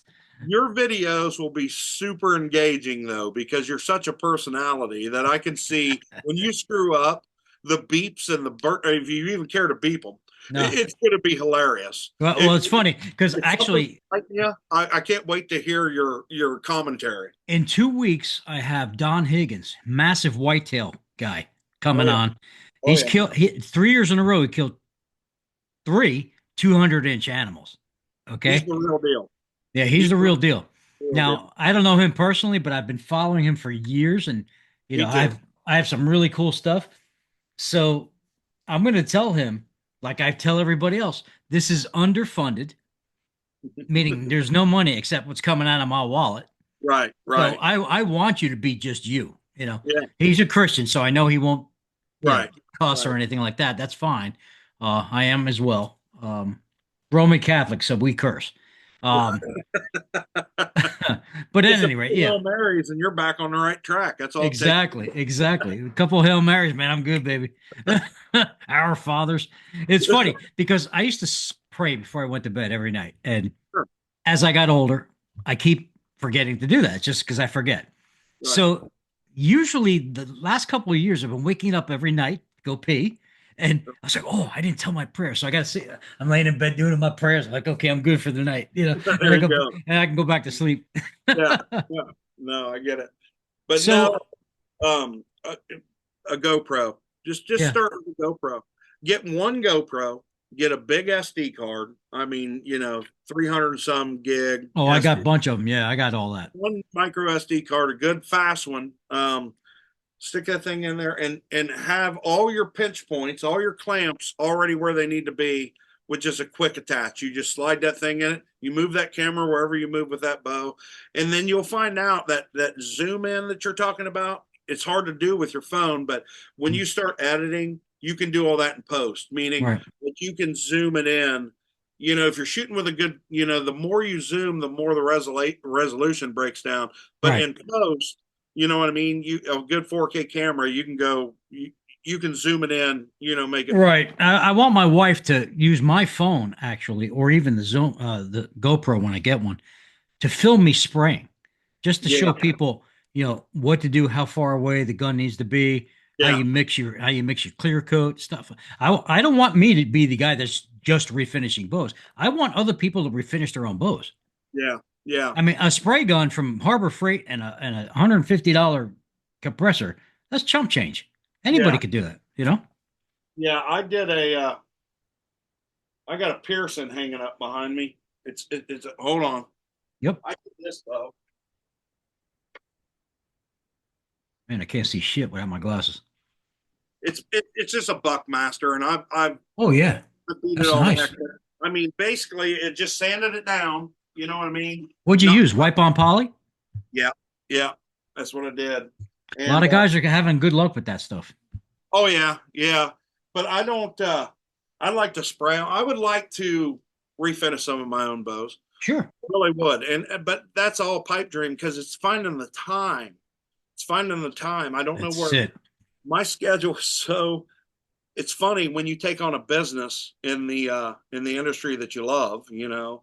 How much your shooting suffers. How much. I mean, because I'm somewhere between. And don't get me wrong, I'm blessed. I'm blessed that the Whiskey City trad gear is going so well, but it takes a lot of time. I mean, Mhm. every morning before I go to work, I'm packaging up 20, 30 orders, and then in the evening I come back Do the and same thing. yeah, do the same thing. So if I take a day off or whatever, if I go to a shoot, that's 2 days less that I like to pride Right. myself in getting that stuff right out. Hmm. So it's very regimental, and I'm not complaining, but it's like having an animal. It's kind of like, you can't go somewhere after work. You got to go home and let the dog out. I know, totally, dude. I get it. It's like Saturdays and Sundays are my day to be in the shop. I thrive on those days because my wife generally works. She works part time at Costco, so she's gone 6 to 8 hours Yeah. Saturday and a Sunday. So man, I got the Black Sabbath cranking. I'm in the shop. I got 50 fans going because it's 500 degrees here. Right. Um, but that's okay. I like that. I thrive on that. But But you're then happy. I'm having fun, dude. I'm having fun. However, I'm starting to get to the point where I don't want to work on Saturday and Sunday. I want those days off to go watch my grandson play football. Yeah, no, I get it. I You do. know. I get it. And it's just like Carrie and I, anytime. Oh, by the way, happy anniversary. Yeah, thank you. Thank you. I appreciate it. So with the Carrie and I, we have to, she helps me a lot in this business, in this industry, and Mhm. all this, but we have to really plan time for us, and that's something we've been so busy on the archery side of things that we haven't been able to do much the last couple of years. So this fall or whatever, we're going to plan a vacation for us and just shut down Got the to. end. You got to. You Got got to. to. Don't get me wrong, this is a passion of mine. I don't know that it's a passion of hers. She likes it. She loves the people. She Well, she loves likes the fact that you're happy. may that, and Yeah. she does love the trad community. She's got several people she looks forward to seeing every show. But it was kind of my thing. It wasn't hers. I kind of brought her into that thing. Sure. So yeah, I truly appreciate that about her. So and just like all men, all women, you got to make time for your person. Yeah. After my wife's medical thing, I've decided, screw this. We're taking it every year. We're doing something. Right. Yeah. You know. And we did that for many, many years. So I just want to get back to that. Now, how old are your kids? Go all summer at the shoots, rendezvous, everything else. Yeah. And then when it comes time to take a vacation, hunting season's here. Oh, And it's terrible. I don't go anywhere during October like the rut. You know? I'm gone, baby. Yeah. So Yeah. it's tough. It's tough, but we'll figure it out. We'll figure it out. What's funny is like my wife looks forward to hunting season because I fly back up north to hunt Oh yeah. every year, a Oh, couple do you times. really? Yeah, Every year? every year. Yeah. There's no hunting. Florida sucks. Um, They got deer in Florida. yeah, about the size of a Chihuahua. Over. Yeah, I'm after 300 pound, Pope and Young, Yeah, yeah, yeah, yeah. Crockett class No, I bucks. get it. So I go to Maryland and New York State. So, I can see that pile behind you there. That one's got some well, good. let's take this. That one's got some good mass on him, brother. Oh, there we go. That's right. Those are corn fed. Yes, sir. Boy, your viewers are getting a treat tonight. Well, they got it What's the the other fur night too. fishing game? Hey, what's the fur fishing game Oh, okay. cover? Let And me why find was it that. so important for Okay, you? That's the that Fred Bear cover. I where the can't hell is find it. it? Where the hell is it? To the left. Oh, there it I've is. been looking for that for a couple years. Believe Yeah, it or not, I cannot find that. That's tough to find. That's like a unicorn. that is October Yep. 1951. When I go to eBay, that's an automatic search. Yeah, Yeah, they're out there. So I got, yeah, as you can see, I got a lot of deer heads. yeah, you do. Um, You're running out of anyway, room in there, buddy. I'm sorry. You're running out of room in there. You're gonna have to build an addition. Well, let me explain something here. So before I moved, I had a 30 by 40 man cave in Maryland, Yeah, and I had these animal heads plus some others, and I've shot over 200 bucks in my life. yeah, And I had all the racks on plaques. So I yeah, couldn't take them all to Florida because open concept, small rooms. Um, I put an ad in a website specifically dedicated to Maryland whitetail. I said, you can't sell deer antlers in the state of Maryland, but I could implicate or not, I can insinuate yeah, moving to Florida, need to rehome. That's it. yeah. Send me an IM. This kid reaches out to me. Yeah, I want to see your stuff. What do you got? So I laid it all down, had all the sale stuff on the floor in the basement. And he drove out. I said, "What are you going to do with this stuff?" He goes, "I have a pole barn." He goes, "I have pool tables in there, got a full bar, the whole 9 yards. I want to decorate the whole thing with whitetails that were killed in Maryland." I'm like, "Okay." So he came out. I came up with a number. He came up with a number, and it was the back and forth. I said, "Let me get a beer. Let's get a beer." So a couple beers.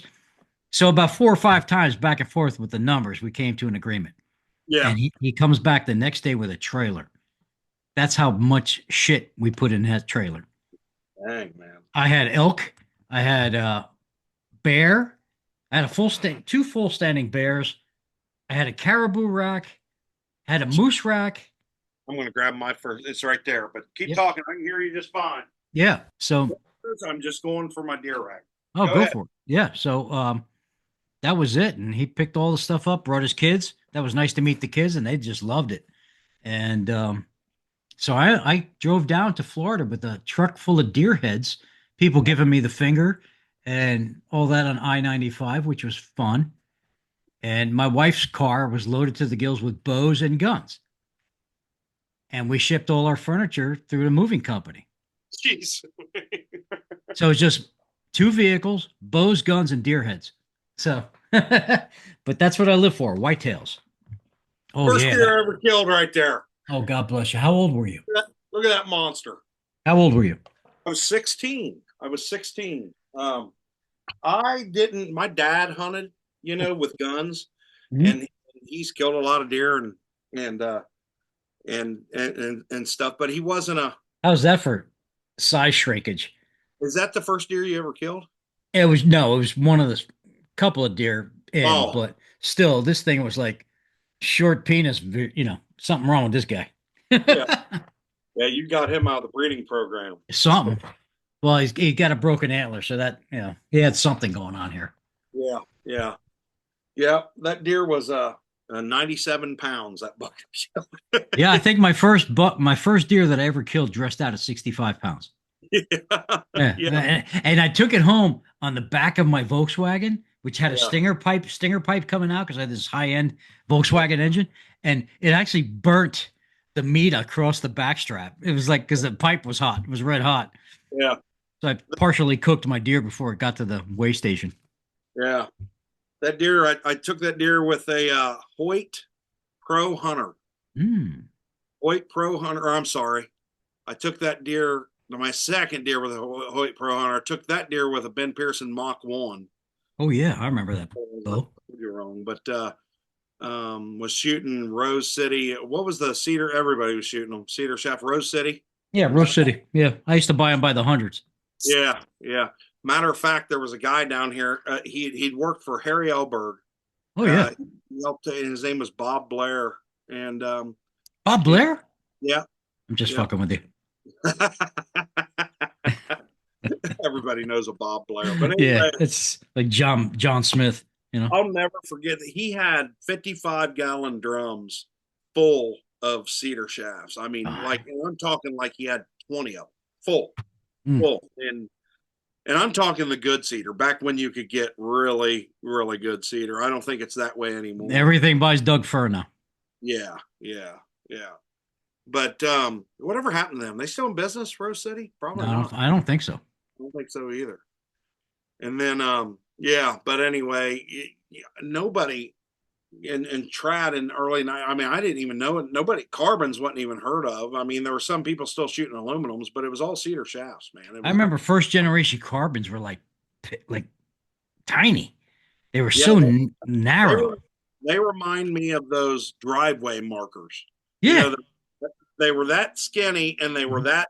I mean, they were yeah, they were a total different deal. We've came a long way in arrows, and also I think that's a lot of the reason too. I mean, the lighter bows, we've came a long way. Back then, you was pushing a 55, 60 pound bow, but you had a 700 grain arrow for Christ's sakes, Sure. or Yeah. 150 grain arrow. Now we've came a long way with arrows. So you can take your 40, 35 pound bow with a 310 grain arrow and just smoke a deer. Yeah. It's the game's changed as far as that goes. I mean, when I was in Mexico this past February, I was shooting 47 pounds Yeah. and I was shooting 170 grains wiki on an aluminum 2016. It just Yeah. blew through. I mean, broke shoulders, both shoulders, boom, and out Yeah. the other side. And just animal just collapsed. Yeah. Oh, yeah. Yeah. Insane. Man, I tell you, I I knew that you was a hunter and I knew you was serious about it and stuff. And I think that's what drew me to you in the first place. Not only the bows that you did, but I know you're a diehard hunter. I mean, Oh yeah. I and want you to put hunt a lot of work. until I can't walk anymore. You know what I'm Yeah. saying? And that is my, last year I passed up. EHD hit us real bad here in South. It hit us too. Yeah. Maryland got devastated by it. Yeah. And Denny Sturgis is up in Michigan. I talked to him. EHD hit. I mean, it was everywhere, right? Hmm. And it's. I don't want to go down that rabbit hole as you say, but I had heard from like a biologist one time that they actually had a cure for EHD, and the way they would have to do it was spray overcrop this chemical or whatever that it Yeah. had the Hmm. antidote or Like the the crop dusting. antibiotic in it, yeah, and Yeah. it wouldn't hurt humans or whatever, and or cattle, or it did nothing. It would help them because they eat the corn, eat the bean. I don't know if that's true or not, but I did hear that from a guy. But having said that, it really really put a hurting on our bigger bucks. I'm not kidding you. It seemed like to me that the bigger bucks, the bigger bodied the Hmm. deer, the more susceptible they People were. were finding dead heads everywhere. On my creek, there were 13 dead deer. Hmm. 13 dead deer. Three of the 13 were Pope and Young, All near water all right on the creek. It's uncanny. And then right before EHD was blue tongue or CWD. or CWD, chronic wasting disease. So over the course of the last decade, Indiana is kind of a sleeper state. Everybody talks about Illinois, Pike County, Oh, Illinois. Indiana! I've got the Indiana record book right now. I'm looking at it right now, and Yeah, you got some hammers we're in the coming out of it. corner. I mean, Yeah. you can have a rough season. They can pound out a living here because of the all the crops. But anyway, it really has put a hurting on our deer. I mean, no Yeah. kidding. I've seen a big swing where I've hunted here my whole life, and I've seen a big swing because of these ailments, these things that they've been going through. But so last year, so to speak, I seen more bucks than does, but they were all small bucks. Sure. I've seen a plethora of 120-inch deer. And I mean, to the point I've got video footage after video footage of them just at the base of my tree, just walk. And I was letting them walk. Like I said, I hunted 76 sits and I was chasing one deer, but through those 76 sits, I passed probably 20 different bucks, that I passed on. And that's tough to do anymore. And don't get me wrong, I'm not a trophy hunter. I've been pretty blessed. I've done the 140s. I'm looking for like a 150, 160 or above type deer, deer like you've killed. But, I'm going for my personal best. The biggest buck I've ever killed is a 150-inch deer. And Well, just to let you know, I have not killed a good buck since 2017. yeah, yeah. I I never waited on them. If they came in, it felt right. I was flinging an arrow at them. If I killed a 130 Right. last year and another 130 come in the year after, that's what I would shoot. So, but now I'm getting as I've gotten older, I'm not a trophy hunter, but I've gotten a little more selective. Yeah. You But yeah, I'm kind of worried this year what's going to happen with the decline in does. The doe to buck ratio is all messed up here. I don't know. I don't know. I'm getting off topic, but yeah, No, no, yeah, you're good. You got to start killing some does for sure. that was a rabbit hole. That's Uh, what you that that's the rabbit hole. got. It is what it is. I mean, I don't have anything to Now you've do killed a bear. anymore. You've killed some bear too, right? Oh God, 100 years ago. I haven't Yeah. been bear hunting in 30 years. Yeah. Yeah, I missed one last year up in Maine. I was in a ground blind and the dang limb was right against the ground blind Mm. fiberglass rod. And when I loosed that arrow, man, it came out. Bam. Yeah, it came out sideways, straightened out, went right over the top of the bear. And a Now good a good I've bear hunt, for me. I've hunted over bait. I've spot and stalked, and I've hunted garbage dumps. Yeah. Uh, I've pretty much done all the bear hunt, but I'll tell you what, nothing beats spot and stalk. No, no, no. I want to go to my bucket list is to go to Alaska and just somebody drop me off on a beach and I do a stalk and take Yeah. one. My bucket list is and always will be probably a moose. I've Yeah. been in elk. I've been putting in the Kentucky elk draw for I know every bit of 20 years. Eastern Kentucky. There's some big elk in Eastern Kentucky. Have Believe you it. seen the Chasing Solitude with Mike Mitten I video? have. Yeah. Yeah, Okay. Yeah. yeah. That's pretty interesting. And I got all. I said Mike, and then you look at Mike's videos. Mike's all self-taught. Mike's Yeah. videos got that cinematic kind of look to Hmm. them, B-roll, the whole 9 yards. Mike, he's a darn good hunter. He's coming out He's with a a new book. maniac. I seen him Yeah. at Well, I did the artwork for the front of it. for his new book. Yeah. Yeah, that's you. That's you. You'll see the rack, the artwork of Oh the rack. yeah, no, I Yeah. did too. Yeah. Yeah, yeah. I don't know how I missed that. I didn't know that you just told me, but now that I'm reflecting on it, that looks like your stuff. Yeah, Yep. yeah. Every time Travis Snyder set up ever anywhere stick bow supplies, he's got a huge mural on the side of his trailer, and it's that Indian Yeah. on the buffalo. That's you right there. So You ever? he wanted me to redo that in like a more simplistic matter. And I tried to explain to Travis that, dude, I'm a fine line illustrator. Yeah, I can't go backwards. You know what right. I'm No, saying? no, I don't think Yeah. you could have No, tried. you're gonna have to come up with some Yahoo freaking graphic designer to make something more simplistic. I can't do simple. I'm a complex thinking individual. Can I ask you something? Because I've never Sure. asked this, and I've never seen your full portfolio. I'm sure you have stuff drug out through the years. I bet you have a bunch of stuff. But have you ever, drawn like Fred Bear or Oh those? yeah. Okay. Actually, where the hell is it? Well, I've got Howard Hill up there. I've Okay. got Glenn St. Charles. I So, got Fred. Oh yeah, I've drawn Fred. I've drawn them all. yeah, yeah. All the guys. Yeah. Have you seen Um, the new magazine coming out? This Trad Hunters Digest. he was on my podcast a couple weeks ago. Have you seen? I actually got my first copy. I have not. He said he shipped them out this week, so I should Yeah, get yeah. mine shortly. 750 of them, man. He's trying to catch up, but he's getting them out there. People are getting them now. He did, and I think it's a CAD rendering. I'm not a CAD rendering. I did a Photoshop rendering of Fred Bear sitting on it. I got it upstairs. I should have brought that down. Beautiful, beautiful. Yeah, he Oh, has. He's got a lot of skill with the computer, he and does. yeah, it's all computer generated, but it Yeah, looks fantastic. Super nice guy. He's gonna go. He's gonna do well with this. I think he is. And look, that's not like a little bitty, thick little dude. It's a Yeah. die, Okay. and it's perfect size to pack in your pack in the deer stand. I mean, it's just perfect.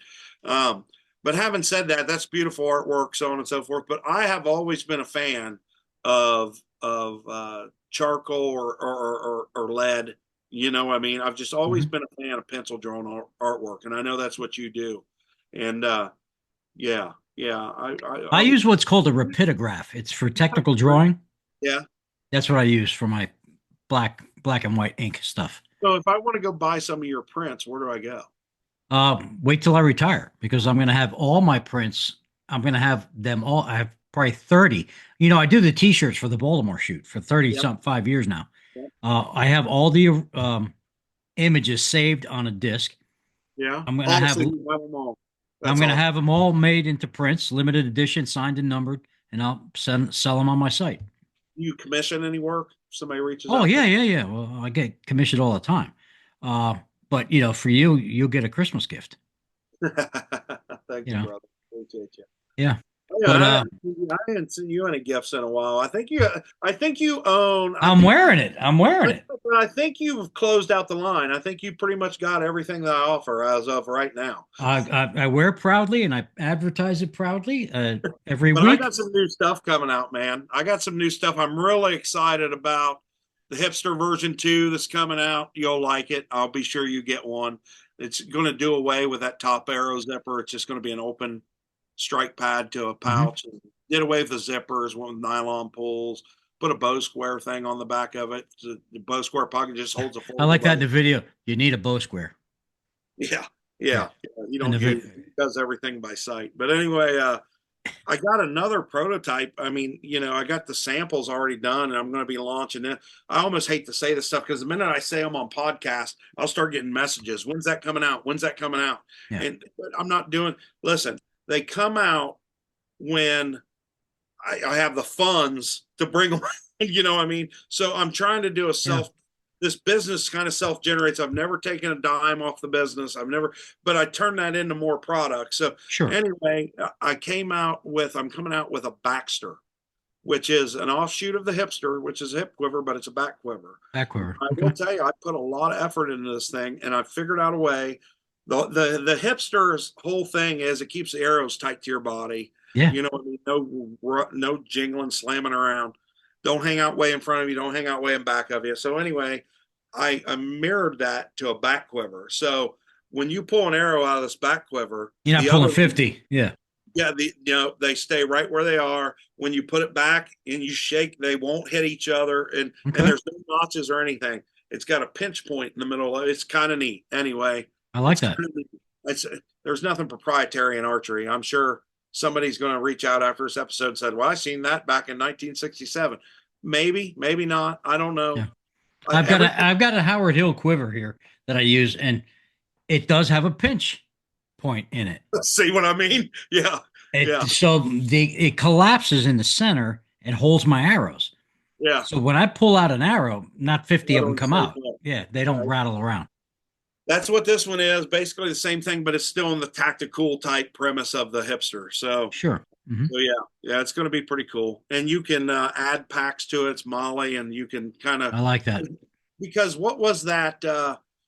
I had one back in the day, and I used it. Was it a cat quiver? Yeah, Yeah, yeah. pack on the top of it, and That's your arrow. another guy I need to get on here. He's still alive. You don't make them anymore, though, right? I don't know. His name is Genitalia, whatever. Can I tell you? Whatever. Yeah, it's a strange last name, but I think I think you're a little bit off. yeah, yeah, something like that. But I had to say that. But as I'm blushing, um, something genitalia, whatever. He's got a very hairy face, but uh, I forgot his name, but he's still alive and he still owns Rancho Safari. But I'm yeah, gonna steal that. That's gonna be in a blooper reel.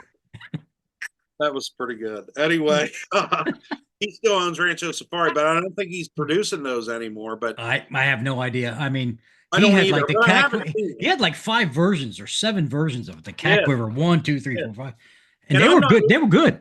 I'm not doing the same thing. That thing's a thing all of its It's own. all But to itself. Yeah, I did make the quiver where it was adaptable to put different packs on it, set it up kind of the yeah. way that you set it up. So really, the sky's the limit for the thing. So, and here's the thing about back quiver guys and gals. It's a comfort thing. I mean, you cannot get that. It's just like quiver on your breath. So I do a hip quiver, right? Hmm.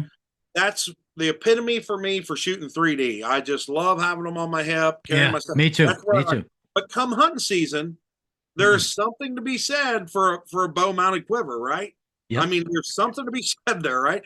But then the bow mounted quiver people are kind of bow mounted quiver people year round, 3D or not. That's what they run that. And then the back quiver people, there's probably nobody more loyal than the back quiver people. That's Yeah. just they can't. Shooting an ASL, the whole Yeah, 9 yards. Yeah. they can't imagine pulling an arrow from their hip or a bow or nothing. It's back quiver or nothing. And they hunt with those things. They put little broadhead sleeves on them, and they take them in the woods and hunt with the same My back quiver. hunting partner, he hunts he makes his own longbows, makes his own quivers. Yeah, He's totally self-sufficient and he's very deadly. yeah, yeah. So the back quiver is the next big thing that I'm going to tackle. And I got a couple other little things. I'm going down the broadhead. I think this is out there, but I've got a couple dies, and I don't know that space is so saturated. I Yeah. mean, but I always liked the Pearson broadheads back in the day. I've actually killed I got a couple. Yeah. right. So it's basically a knockoff of the old Pearson Thunder or dang, what was it called? That's terrible. Deadhead, the deadhead. Deadhead. It's a knockoff of the Deadhead, changed ever so slightly, and I beefed up that ferrule a little bit to make it a little Mhm. bit stronger because I put them in a press to see when they'd roll. That's a deadly head if it's sharp. Man, I'm telling you, it is. The It is. biggest piece of crap ever produced was the Browning serpentine head. Yeah, yeah, It garbage. was garbage. Garbage. I know exactly what you're talking Yeah, about. I cut my tips off my cigars with them, and then I put the cigar in the actual broadhead, and will smoke the cigar from with the broadhead attached to it. Yeah. What do you think the number one?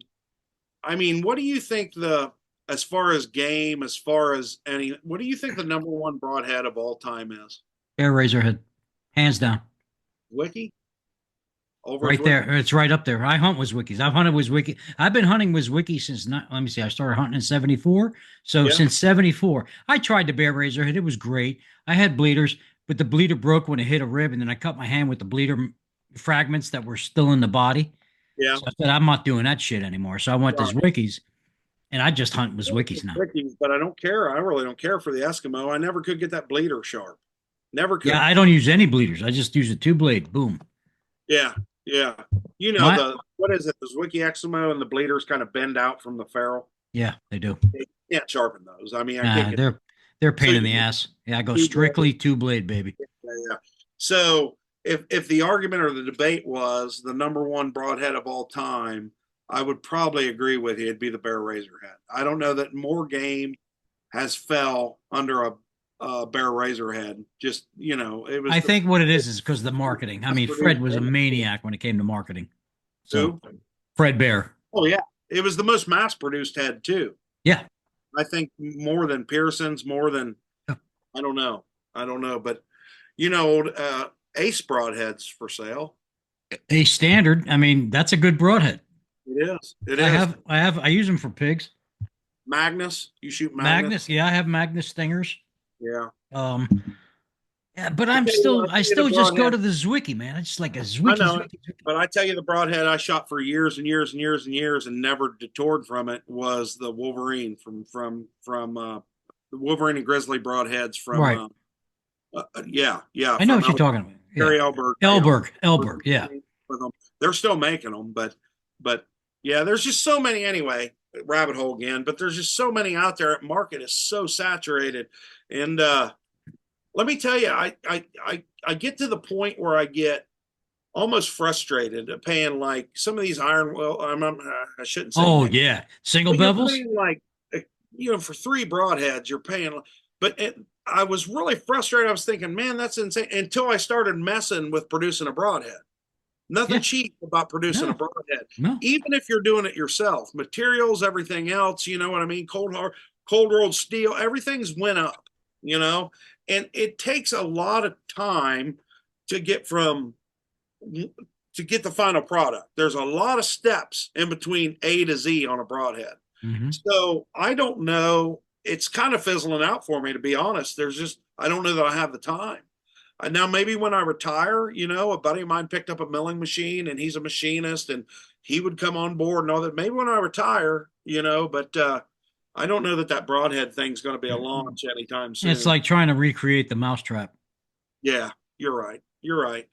And I just sit and drive, like you say, your mind's working all the time. Mine is too. And I'm constantly trying to think of something that hasn't been done in archery. Right.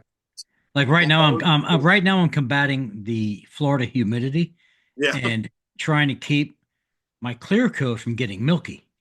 So really. I've stopped using thinner. Like most guys make clear coat, throw in some thinner just to Yeah. thin it down. Nope. I'm going straight product and just lowering the pressure on my gun so the finish is like bleh, coming out, but Yeah. it's laying out nice. Is it? Yeah, I got to screw. It's like I'm me and Mother Nature have this love-hate relationship. Yeah. Does it Yeah. help when you throw a dehumidifier in the shop or anything like that? No, not really. There's no dehumidifying anything. Like right now, we just had a massive storm here this afternoon. So I've got all my stuff painted. So now I just gotta wet sand and buff.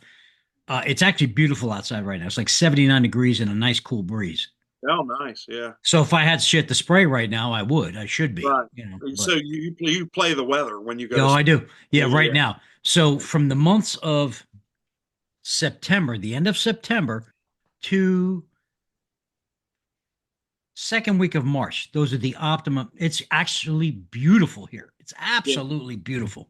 Yeah. And it's like my clear coat just loves it. It's like, oh, thank you. Spray me, you know, Yeah. but Hey, it's funny. And are you in Gator country? oh, they're everywhere. Are they? Oh Now, yeah. how does one go about stick bow and a gator in the great state of Florida? Well, it's expensive because Is I've it? looked into it, to hire a dude to take you out with a bow. Yeah. It's gonna a couple grand. Really? For a Yeah. gator? Yeah. Those are like nuisance animals down there. Doesn't matter. The guys, Uh, Florida has the stupidest regulations. do You they? have to be licensed, and then you can run a service, and you have to have so many gator tags, and you get a bow guy on board. So you shoot a gator. Let's say it's a 10-footer. Okay, Uh, you want to shoot him behind the head. I forgot what it's called. That area that separates the spine from the brain. yeah. Nobody's that good. Okay, maybe the people that were shooting that we saw on video. Yeah. Um, but most 99% of the time, the guy's going to come back up, bring the gator board. He's going to hit it with a bang stick. Yeah. Yeah. Yeah. Finish I it don't off. want that. I want a fully clear bow kill. Yeah. Yeah. That's the way So I'd want it done too. But like some states are more liberal with their gators. I think Louisiana's not that bad. I think you can still go to Louisiana and get a 3-day hunting license. I've shoot been him, shoot him. shoot them. I had a buddy that reached out to me, a guy. He's kind of been my hunting mentor my whole life. His name's Abe Hall. And anyway, long story short, he just reached out to me the other day and he said, "You ever had a hankering to take a gator with a I have. Oh yeah, I want to, but I would only do it if like maybe you and some other guys came down here and yeah, we got a guy. You know what I'm saying? so And you do know a guy. no, I do know a guy, and actually Don Davis, PBS dude, he could get us hooked up. Dude, in PBS, that is the ultimate network. And Compton. Compton, same Yeah. way. I've really become. Listen, here's the thing. It's time. It's always about time. But I've been invited on so many hunts now. I just can't. It's nuts. Even though I'm blessed to have been invited on a lot of these hunts, and I appreciate each and every one of them. I still live for Indiana corn belt Midwestern deer, whitetail Ooh, deer. yeah. And when somebody's inviting me to go kill what I call an off species or something I don't normally get to kill or hunt here in Indiana, it usually falls during the best part of my deer season. Yeah, right. I'm always struggling with that. Now I've got bucket list animals like everybody else, but Mhm. Africa, you ever been to Africa? No, I was You ever supposed had to go to- to I was supposed to go to Africa in the late 80s with Gene and Barry Wenzel, Paul Bruner, and a bunch of other guys. And that was right around the time. I mean, we were like ground zero, ready to go. And Yeah. that's when the bullshit happened in Zimbabwe with the uprising and all that crap. So Right. that trip got canceled. Did you listen? I know you listen to other podcasts out there, but Broken Arrow podcast had Paul Bruner on not too Oh long. yeah, I know Paul very well. Yeah, and Paul was a huge name when I was younger. I mean, like in trad archery, he Mhm. really was. He was coming. Remember that Screaming Eagle tree stand he had, Mhm. and he always had that picture That of a Volkswagen. Volkswagen. Yeah, yeah, yeah. Yeah. I mean, I still remember that. So I look back at, and I know you're a big fan of traditional bow hunter. I look back, and that first page ad was always Boom. Widow up again. Ken was a marketing genius. Ken Yes, he Beck. was. Yeah. He really was. Ken Beck was, and Toby and Roger and those guys. It just kind of they inherited that marketing gene from Ken. Yeah. Don't get me wrong, Black Widow. It's probably the king as far as Oh, I love, and I want to get Toby on. I want to get all those guys on. It's Toby's just a dude. Toby and I yeah, have become pretty good friends, and yeah. that bear camp I go to every fall is the Black Widow Bear Camp, and those Mhm. guys are They're fun. dude, they're fun. Yeah. They're fun. Don't get me wrong; they're astute business people when it comes. But they are regular dudes like they're you and I. regular dudes, and every once in a while I'll talk to somebody and be like, "Well, I don't want to get down this wormhole," but Yeah. machined bow, a machined riser versus somebody drawing it out with a knife or cobbling it together or CNC. What? Listen, tomatoes, them guys can do whatever you want.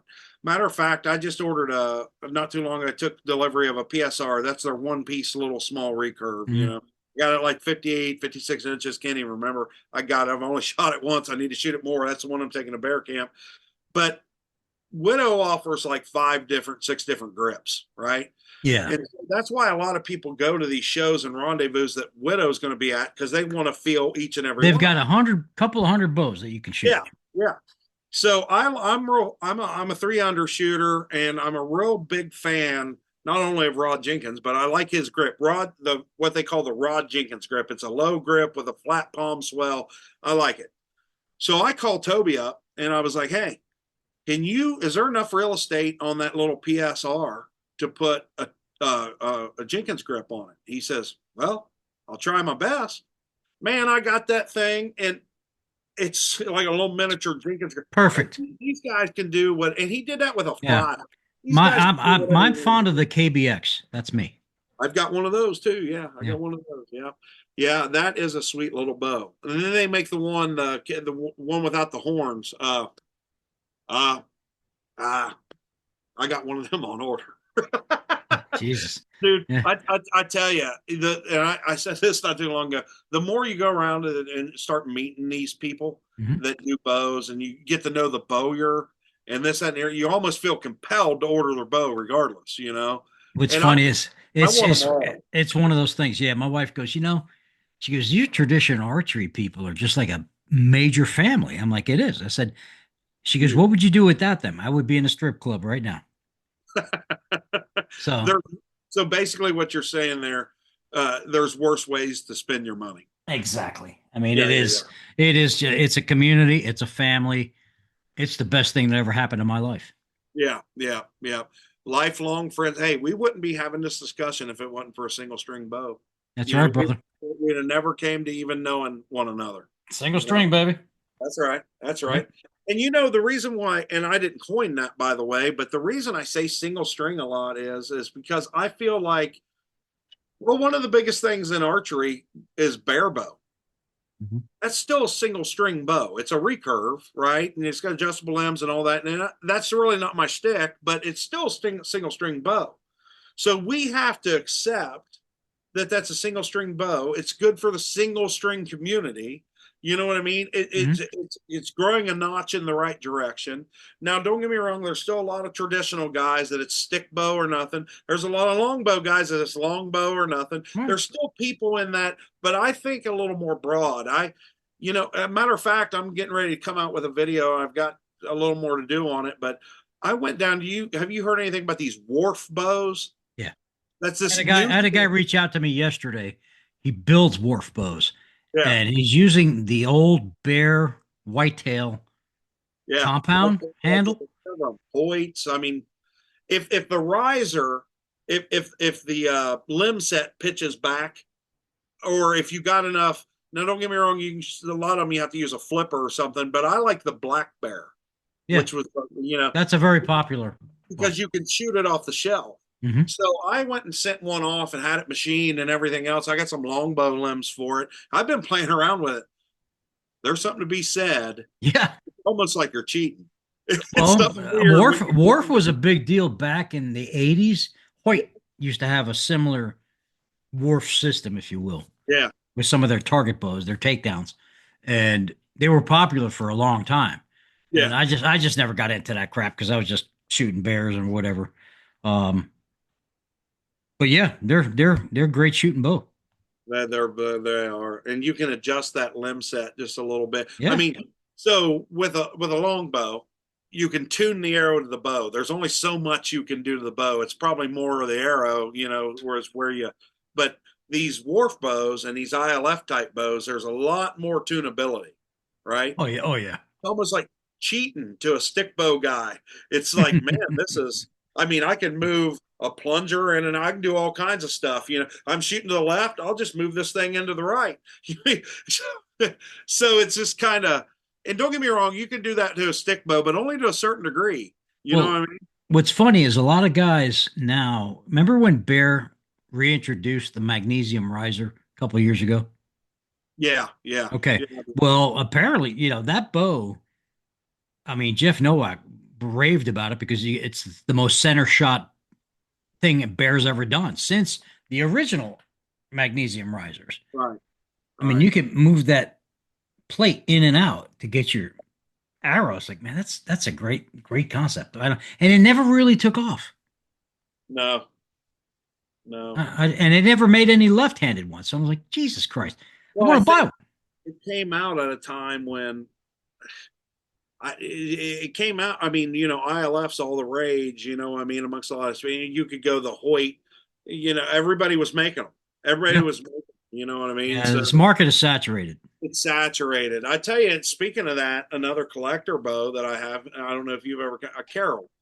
Oh I've got yeah. a bunch Oh, of I had Carol. a bunch of them. I love them. I'm looking for Gentleman Gems, all Oh, wood ones. And Jesus you Christ. had Oh, one. I sold it. Yes. And the Right. guy that owns it, his name is David Ponce. Can we get it? Reach out. You know him, David Ponce. Oh, okay. Yeah. That's who's He's, got it. yeah. He's not going to get rid of that thing. I don't know. He's ready. He'll get rid anything's for sale. You know what I'm Yeah, saying? that's right. See, that's the deal with me and collector bows too. It's just like, let me tell you what's frustrating me in vintage bows. Wilson Brother bows. It's Hmm. frustrating. Yeah. You know how many Wilson Brother bows I've picked up for $50? Not Yeah. anymore. Not anymore. Not anymore. So I don't know if that's because of the Black Widow fandom. I don't know where that derives from, but like the Wilson Brother bows, I seen one. I seen the H a 101, right? At Cloverdale. The guy 750 bucks. the guy wanted $800 for it. Yeah. And I Yeah. thought, not in a million years would I give you $800. It's worth every penny of it. Yeah, now, but see, my mind, I can't wrap my mind around it because you know how many of those I bought for $75? I know you got to. My Yeah, mind around it's a stuck there. super highly sought after collectible bow. The X200, there's the one, it's the H350, which is, rosewood, and the other one has white phenolic. Yeah, yeah, Oh, yeah. I got one. I got one. they're worth money. There was one at Kevin's. There was a couple at Kevin's Ticket, but there was one that was just mint, and I think he had 600 on that one, Yeah. and it didn't last 10 minutes. I know. seen it 10 minutes later, it was gone, and I mean, and it's there was a funny. time I would go to eTAR and I'd bring 10 to 12 grand in my pocket, cash. Oh yeah, yeah. Yeah. It was all that low hanging fruit is not low hanging fruit anymore. Don't get me Mm-mm. wrong. You can still find the grailing bows a dime a dozen. You can still find all the piercings you want beat all to sin. I Mhm. mean, you're still finding $40, $50 bows, but the minute you buy that bow, you're looking at it and it's going to take a $300, $400 rehab to even make that bow presentable. Yeah. And I So, only charge 235 to rehab a bow. phew, man, that's nice. And it used to be 165. Yeah. And I just raised it up to 235 10 years ago. And I don't want to go any higher. I mean, Yeah. I want these things. I want this to be affordable. You know what I'm saying? I'm the same way. I really am. People tell me all the time, you could sell that quiver for blah, blah, blah. It ain't about that. Yeah. Here's the deal. My profit margin isn't where I'd like it to be, but it's where I like it to be. My profit margin is nothing more than where it is because, Below. clear coat costs money. Solvent costs money. Sandpaper is the most ridiculous anymore. Oh, It's yeah. really expensive. And I go yeah. through a shit ton of it. Oh, yeah. But thinner is about the same. Yeah. I bought my thinner at Lowe's. I'll never forget. I bought a bow. It was at Cloverdale, actually. I'd bought a bow at Cloverdale, and I'm talking this was probably circa 2000, 2010, 2008, somewhere in there. And it had, it wasn't D-land, but it had a lot of the glass, the stress, what do you call that? The lamination. Right, the vertical stress in the glass. And I was good buddies with Dean Torges. Oh, I know Dean. I knew Yeah, Dean. God rest his soul. Well. You knew Dean well. So Dean also had squirrel dogs. I don't know if you know that or not. Dean was a big squirrel dog guy, and Okay. I had squirrel dogs. So I kind of knew him through archery, but I really got to know him through squirrel dogs. Dean had, I don't know, 600 bows in his garage. He was a collector too. Yeah. A lot of people didn't know it, but he did. And just like you or I, or he'd pick them up at shoots, and they just accumulated. Anyway, long story short, the first time I ever heard Rich Lopez's name was from Dean Torges. Really? Bought that bow, and Dean was a buddy of mine. I got a picture on the wall right now. Yeah, man. And Dean was. It's right at the front of his. He just came out of a VHS tape, building the bamboo backed bow. Okay. He'd already had the book, but he came out with the VHS tape. And Dean was kind of launching. Like a lot of people, that self bow community is pretty strong. Yeah. Back then, it was strong. But he made the best of the best. his wife called me not too long ago and asked me, or she sent me a message, asked me if I wanted one of his bows. I said, absolutely. I haven't been up to get it, but I'm going to make good on that because Dean was a very dear friend of mine. But anyway, long story short, because he knew something about doing those, I thought, well, he can refinish this bow for me. He could get this bow straight. I don't know what it was, a Super Kodiak or something. So I took it over to him and said, can you read? He said, here's who you need to get. His name's Rich Lopez. Refinish that bow. Well, I'm And humbled. I'm humbled. that was 20 years ago. Oh yeah. And I know you've been doing it longer than that, but that is actually the first time that I heard. And when I met you, and when you started doing this podcast, I remembered it like it was yesterday, But Yeah. yeah, dude, you really make a nice. I shouldn't say you make a nice bow. You make a nice refinished bow. You're really a master of your craft. Look, nobody else pays attention to the humidity. You're kind of ADHD like that. You know what I mean? Yeah, I'm kind of weird. I'm a weird dude when it And comes that's to what, shit like that. Science is my project. yeah. It's hard to get a bow into you. Like I said, I've been trying for 3 years. Well, you can send me it, the boat. So that's Hey, not a big deal. this I'll send you my address. you know where I got this bow? Kevin. Oh, Kevin. well, And that makes me want to work harder to he make it called me that. and he said, David, I'm in possession of the oldest Indian archery bow I've ever seen, ever held, ever touched. And I'm like, How's it? Are there decals on it? no, it's stamped. Okay. It's the stamped numbers. What about the wrap on the grip? It's gone. It's What gone. kind of grip would have it? What would it have? I don't think it would have been wrapped. I think it looks like it's like an elm riser with maybe it's so dark. It's like brown. It's like it looks like creosote. Oh Jesus! It looks like a creosote telephone pole. I love it. I love it. Yeah. But the thing about it Send is me some pictures. Send me I some will. pictures. The thing Yeah. about it is I wonder what's under it. You know what I mean? So because of age and however it's stored, the limbs are straight on it. It's like I think it's a 64-inch recurve. Mhm. And it's a Sequoia is what it is. Okay. But it's dude, I'll and have to go through my catalogs to see if I can that's what find I was that. going to say. Here's another thing about you that I like. You'll let something bother you to the point. Like when I get the bow back, I'll have a history of that bow. You'll have it figured because you've got all that paper that you've kept all the years. You've got It's almost like I will totally break down and become Charles Manson and just go through my boxes from 1940. I have two boxes, 1940 to 1950, and I will go through every single in, periodical I have to find in that bow. multiple. That's why I say you've got records in single string archery as far as companies, bowyers, bows that a lot of people don't have. Yeah. It's gone. It's gone. It's gone. My buddy Joel Riotto, for some reason, he loves these Tyson Watts. What? These weird bows that were made for a short period of time. I think they're Tyson Watts. Never heard And of it. he's like, he's sending me all this information. I'm like, I can't find any of this shit.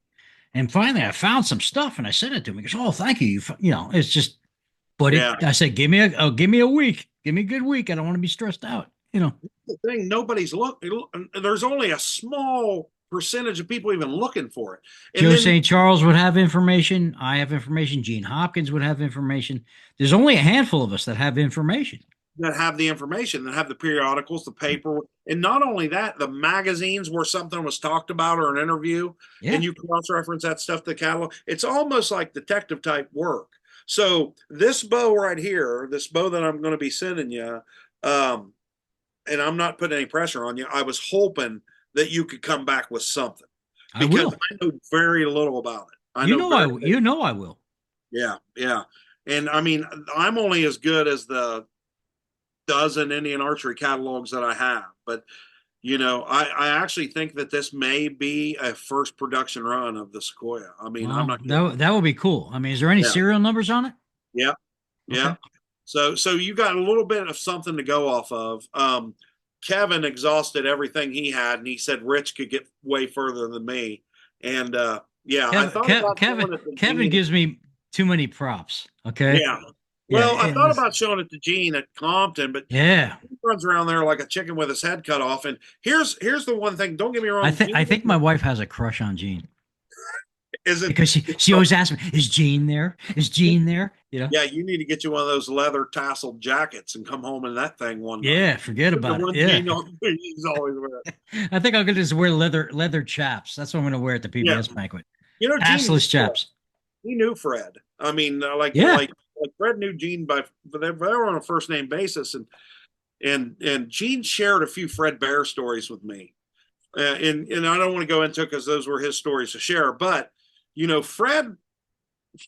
Fred was a very good businessman, no doubt, no doubt that he is a huge play of where we are today in traditional horse, no doubt.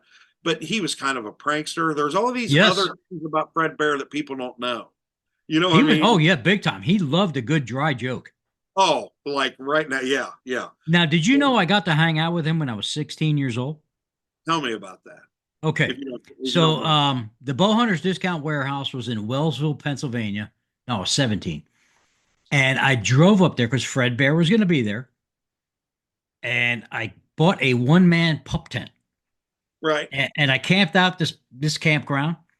And then I got up the next morning, got all cleaned up, did the old French douche, the whole 9 yards to go meet Fred Bear. I Yeah. stood on a line that went around a building 3 times. It took me 3 hours to get in to see this guy, and I had an armful of bear bows. Oh yeah. He saw me carrying him. He called me over, and I sat behind. He called me into his area, had me sit down, and he took the time to sit with me and explain every single bow and signed every single one. So I thanked him. People were waiting. He spent the time. He spent 20 minutes with me, and I shook his hand. And what a great man! He had his oxygen, of course. He was up there. I don't know. Oh, yeah. I guess he had emphysema or something, Yeah. or Did he COPD, smoke? what they call COPD now. Did But he he was a smoke? heavy pipe smoker. Yeah. He was, yeah, smoker. Yeah. Um, at any rate, so when he passed away, I kept writing him letters as a Yeah. young man. Yeah, Yeah. most people are smoking weed and shit, but I'm writing letters to Archery, you guys. Yeah. Um, Kept you out of and, prison. and I have those letters still, his responses. Are you kidding me? Oh yeah, I own them. I still have them. And None of when this he did passed away, I sent any of those I bows. sent a mass card to his wife, Henrietta. Yeah. In response to that, Henrietta sent me an original photo print of the little Delta crossing, which I That's have still. Did you did any of those during that mass bear house cleaning? Did those bows leave, or did you keep any of those signed? Oh, they're gone. They're gone. I've bought and sold more But you got bows. to think then it wasn't too terribly hard to get Fred's. He was No, at he every signed big everything. show. I've got a picture, and I think you saw it online where he signed a rocks. He's got Yeah. a river stone. He saw Fred Bear, 1987. Here's my thing. It's like now.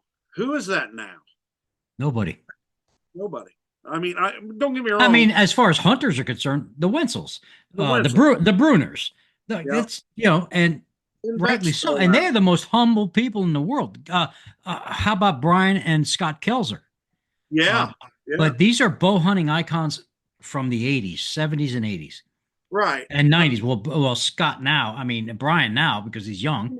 just Uh, wonder if like 75, 100 years from like Fred Eichler, he puts himself out there a bunch. I mean, and I don't know Fred, but South Cox.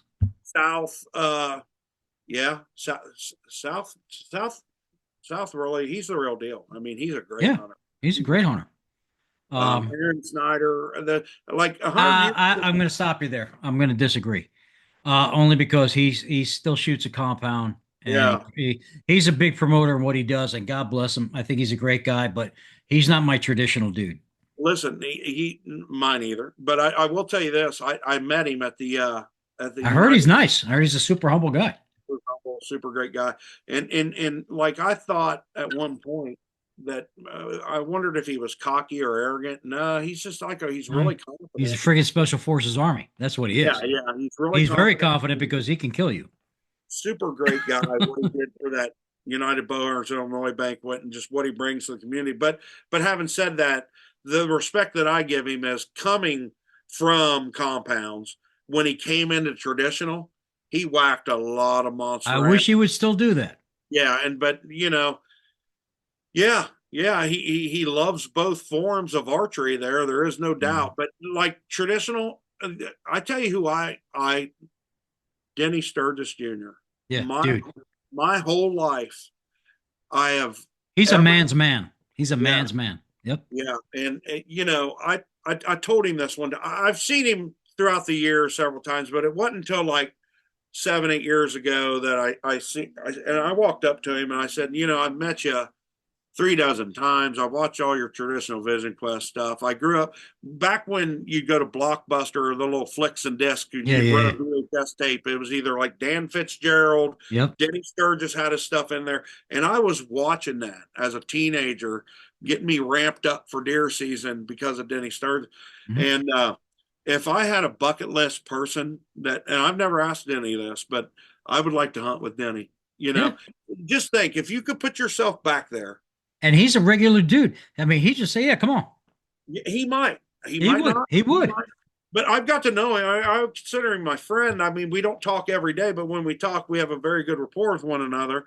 But it would be just something next level for me if I ever got to do an actual hunt with Denny Sturgis. Yeah. And then I also wonder if, like guys like you that came up when Fred was still around, you know, if you look back on that, and maybe you don't, but you think, should I have asked him something different? Should I have done so? Should you have tried your best to make it the grouse haven? All these different Yeah. things. Those were again a time in my life where I was just a regular dude working in a pizzeria. So You know what you I'm never saying? thought I you're never could financially pull that shit off. right. I mean, like right now, my heroes is Mike Mitten. Mike Mitten is my hero. Jim Eckhout is a hero. Brian Burkhardt is a hero.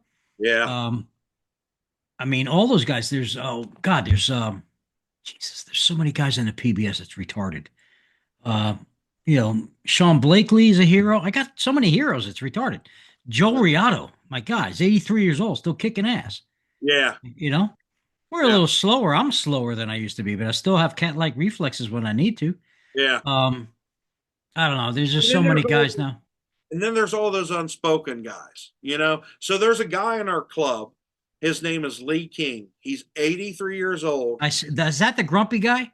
No, no, that's the grumpiest archer. You would love that guy. Yeah, my kind of guy. You and him around a campfire. I just like to sit and listen. Listen, yeah, yeah, yeah. But anyway, anyway, that his name's Jim Compliment, by the way. Oh, what a It's great name. Compliment. yeah, Fuck you, compliment. yeah. Yeah. He's really not as edgy as he lets on. That's okay. But he's kind of set in his ways, and that's what makes him the grumpiest archer. And we like him, we love him for it. But anyway, his name's Lee King, Okay. 83 years old. He'll still come shoot 30 targets, take a 10-minute break, and go shoot another 30. God bless him. Right, shooting a longbow. When I was a kid, right, like I got in archery. There was an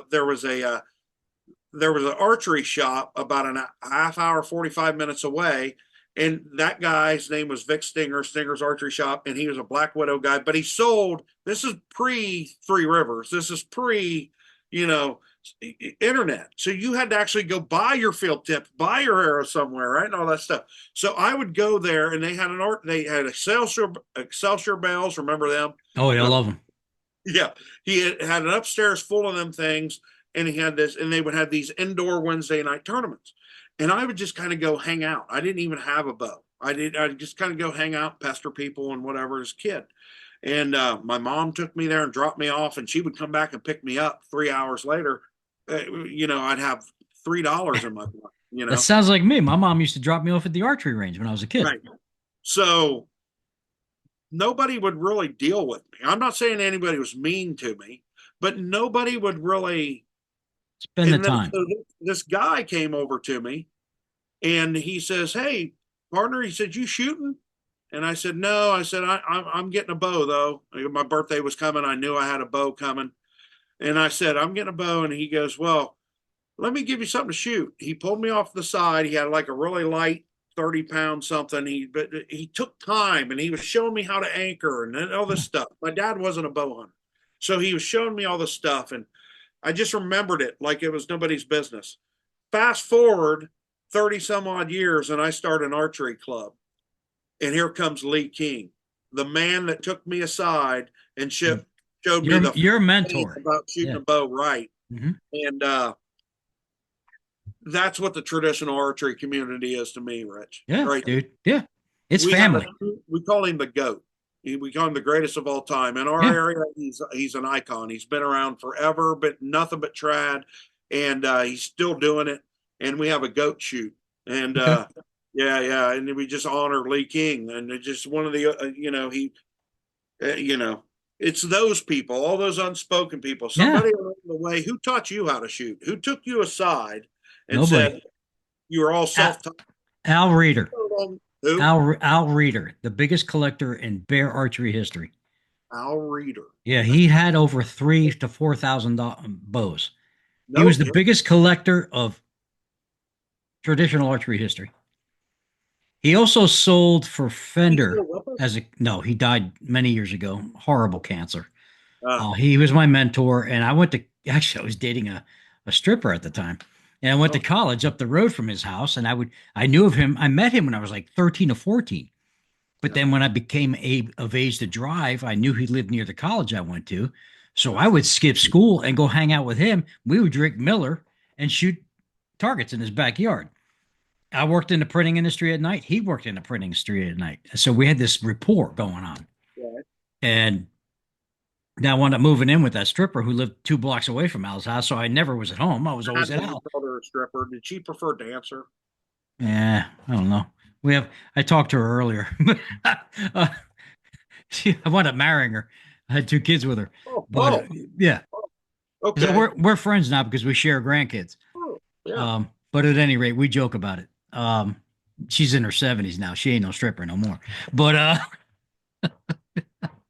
but You're only going to get this kind of entertainment on the Droptine's Traditions podcast. yeah, well, I'll probably hear shit about it because he probably watches my content. But whatever. She's a great mother and great grandmother. That's all I can say. She's fantastic. But at any rate, yeah, Al Reeder taught me. Well, I learned how to shoot, self-taught reading books, but he took me to another level. And then he saw that I developed target panic. So he says, maybe you want to switch to lefty. So he gave me a 20-pound bear takedown and worked me up to 40, 50 pounds. It took Yeah. 6 months, Yeah. but I was shooting lights out, and I stayed with that ever since. Now, So, you don't shoot lefty now, do you? yeah, I do. Oh, you stayed with left-handed? Yeah, I'm right high dominant, but I shoot lefty. And what I do is I just compensate. So I just move it over 6 inches. Boom. Yeah. I know what's going to happen when I release. It's going to hit the deer right in the neck. So I just move it over and just, I shoot both eyes open too. Some guys close an eye. Hold on.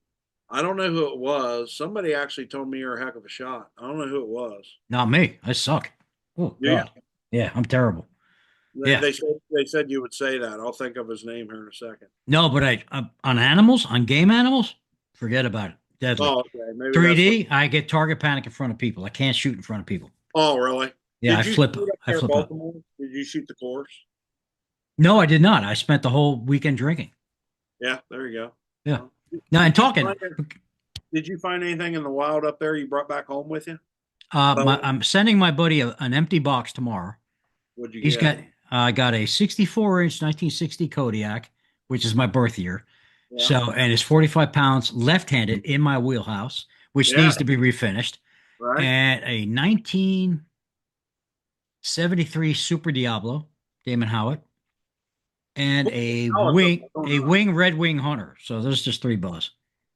You bought a ring. You went there and bought a wing Red Wing Hunter. Because it was rosewood. Oh. It was all rosewood riser, which they usually were Babinga. Yeah. For this particularly. So yeah, this one's going to get cleaned up. I'm not going to refinish it. Just needs to be cleaned up, and I'll sell it. And I told the guy that sold it to me that I would split the proceeds with him. Oh, okay. Yeah, so the Damon Howitts. What do you think about them? I think they're the best freaking bow ever made. Huh? Oh yeah, the Damon Howitt Hunter from the '60s era, from 1962 to 1968. Those were that was their stellar year. I'll put the Ben Pearson Colt up against that thing. Caca. Oh, come on. Yeah, poo poo. Yeah. Really? Is that just a wood choice? What brings you? I know you've refinished probably both of them several It's times. the rosewood. It's the rosewood in it. Yeah. The rosewood, a short, long riser, short working limb. It's a very speedy bow. And I like a 62-inch length. Even though Yeah. my hunting bow is 58 inches, but for shooting 3D, I'll take one of them out all day Are long. you a Pearson fan? Mm, to an extent.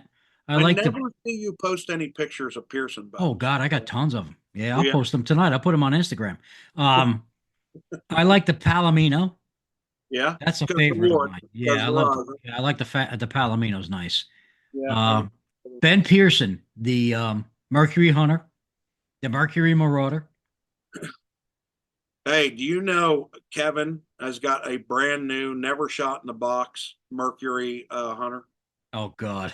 Just When picked it up. It's for sale. I could imagine what it's for sale for. It's like 55 or 58 or something. Or Yeah, that's 50. too heavy. Yeah, I can't shoot that heavy shit anymore. But it's, But hey, I've never seen a brand new one. how It's about the two bighorns he picked up? The one-piece bighorns? Oh my God, that's stupid. You know how rare those are? I would love to have a bighorn. There was a period of my life where I was a G. Fred Isbell Mm. disciple. Yeah, He said it, I would do it. It was the Bible. that's it. Oh, it jacked me all up. But I'm, you know, who knows? Then you get on the archery mechanic side nowadays, and everything Fred was teaching was supposedly wrong. Did you know But that Fred disliked me for a time? for what? He disliked me for a time Really? because I was single at the time, living with my buddy Scott. We were roommates. We were Yeah. massive alcoholics, and he was at doing the traditional bow hunters of Maryland banquet, and we had the first table right there by the podium. And Right. whatever food they were selling did not work well with my stomach. Okay. So whatever microphone he had, it picked me up in the men's room, okay? Because I let loose with a massive explosion, and the microphone picked it up and it went over the PA. You're kidding me. Yeah, and I come back out of the men's room and he's staring at me with this like wants to kill me look. Yeah, with malice. And my buddy Scott's sitting there next to me, cracking up. He's just laughing his ass off. But everybody's looking at us. I'm like, man, I had to get out of there. I just left. How dare you feces up my speech? Exactly. Yeah. So yeah, but that was back when I had the mullet. It's just everything was crazy, He was crazy rich. very kind to me. Very kind to me. He was always he's not much of a talker. Like I tried No, to no. get him a few times, he'd always cut me short. Yep. He's But very but matter of fact. Yeah, he's for a just a matter matter of of fact fact, dude. Yeah. And yeah, and he was anything he said was profound. yeah, yeah. And I held on to that. Ron LeClaire was a good guy. Yeah. But anyway, having said that, because of Fred in that period, I really wanted a bighorn bow. I Hmm. really wanted a bighorn bow. Now, that's one bow that I've never owned. I've never owned a bighorn in You any got to kind. get one. That Well, now see they're if doing that they're remaking oh yeah, yeah. Bodkin from France yeah, is make yeah. yeah. They're Brand beautiful. But if wait, you want to get Brandon Stahl makes the best. yeah, do you have them? I have three.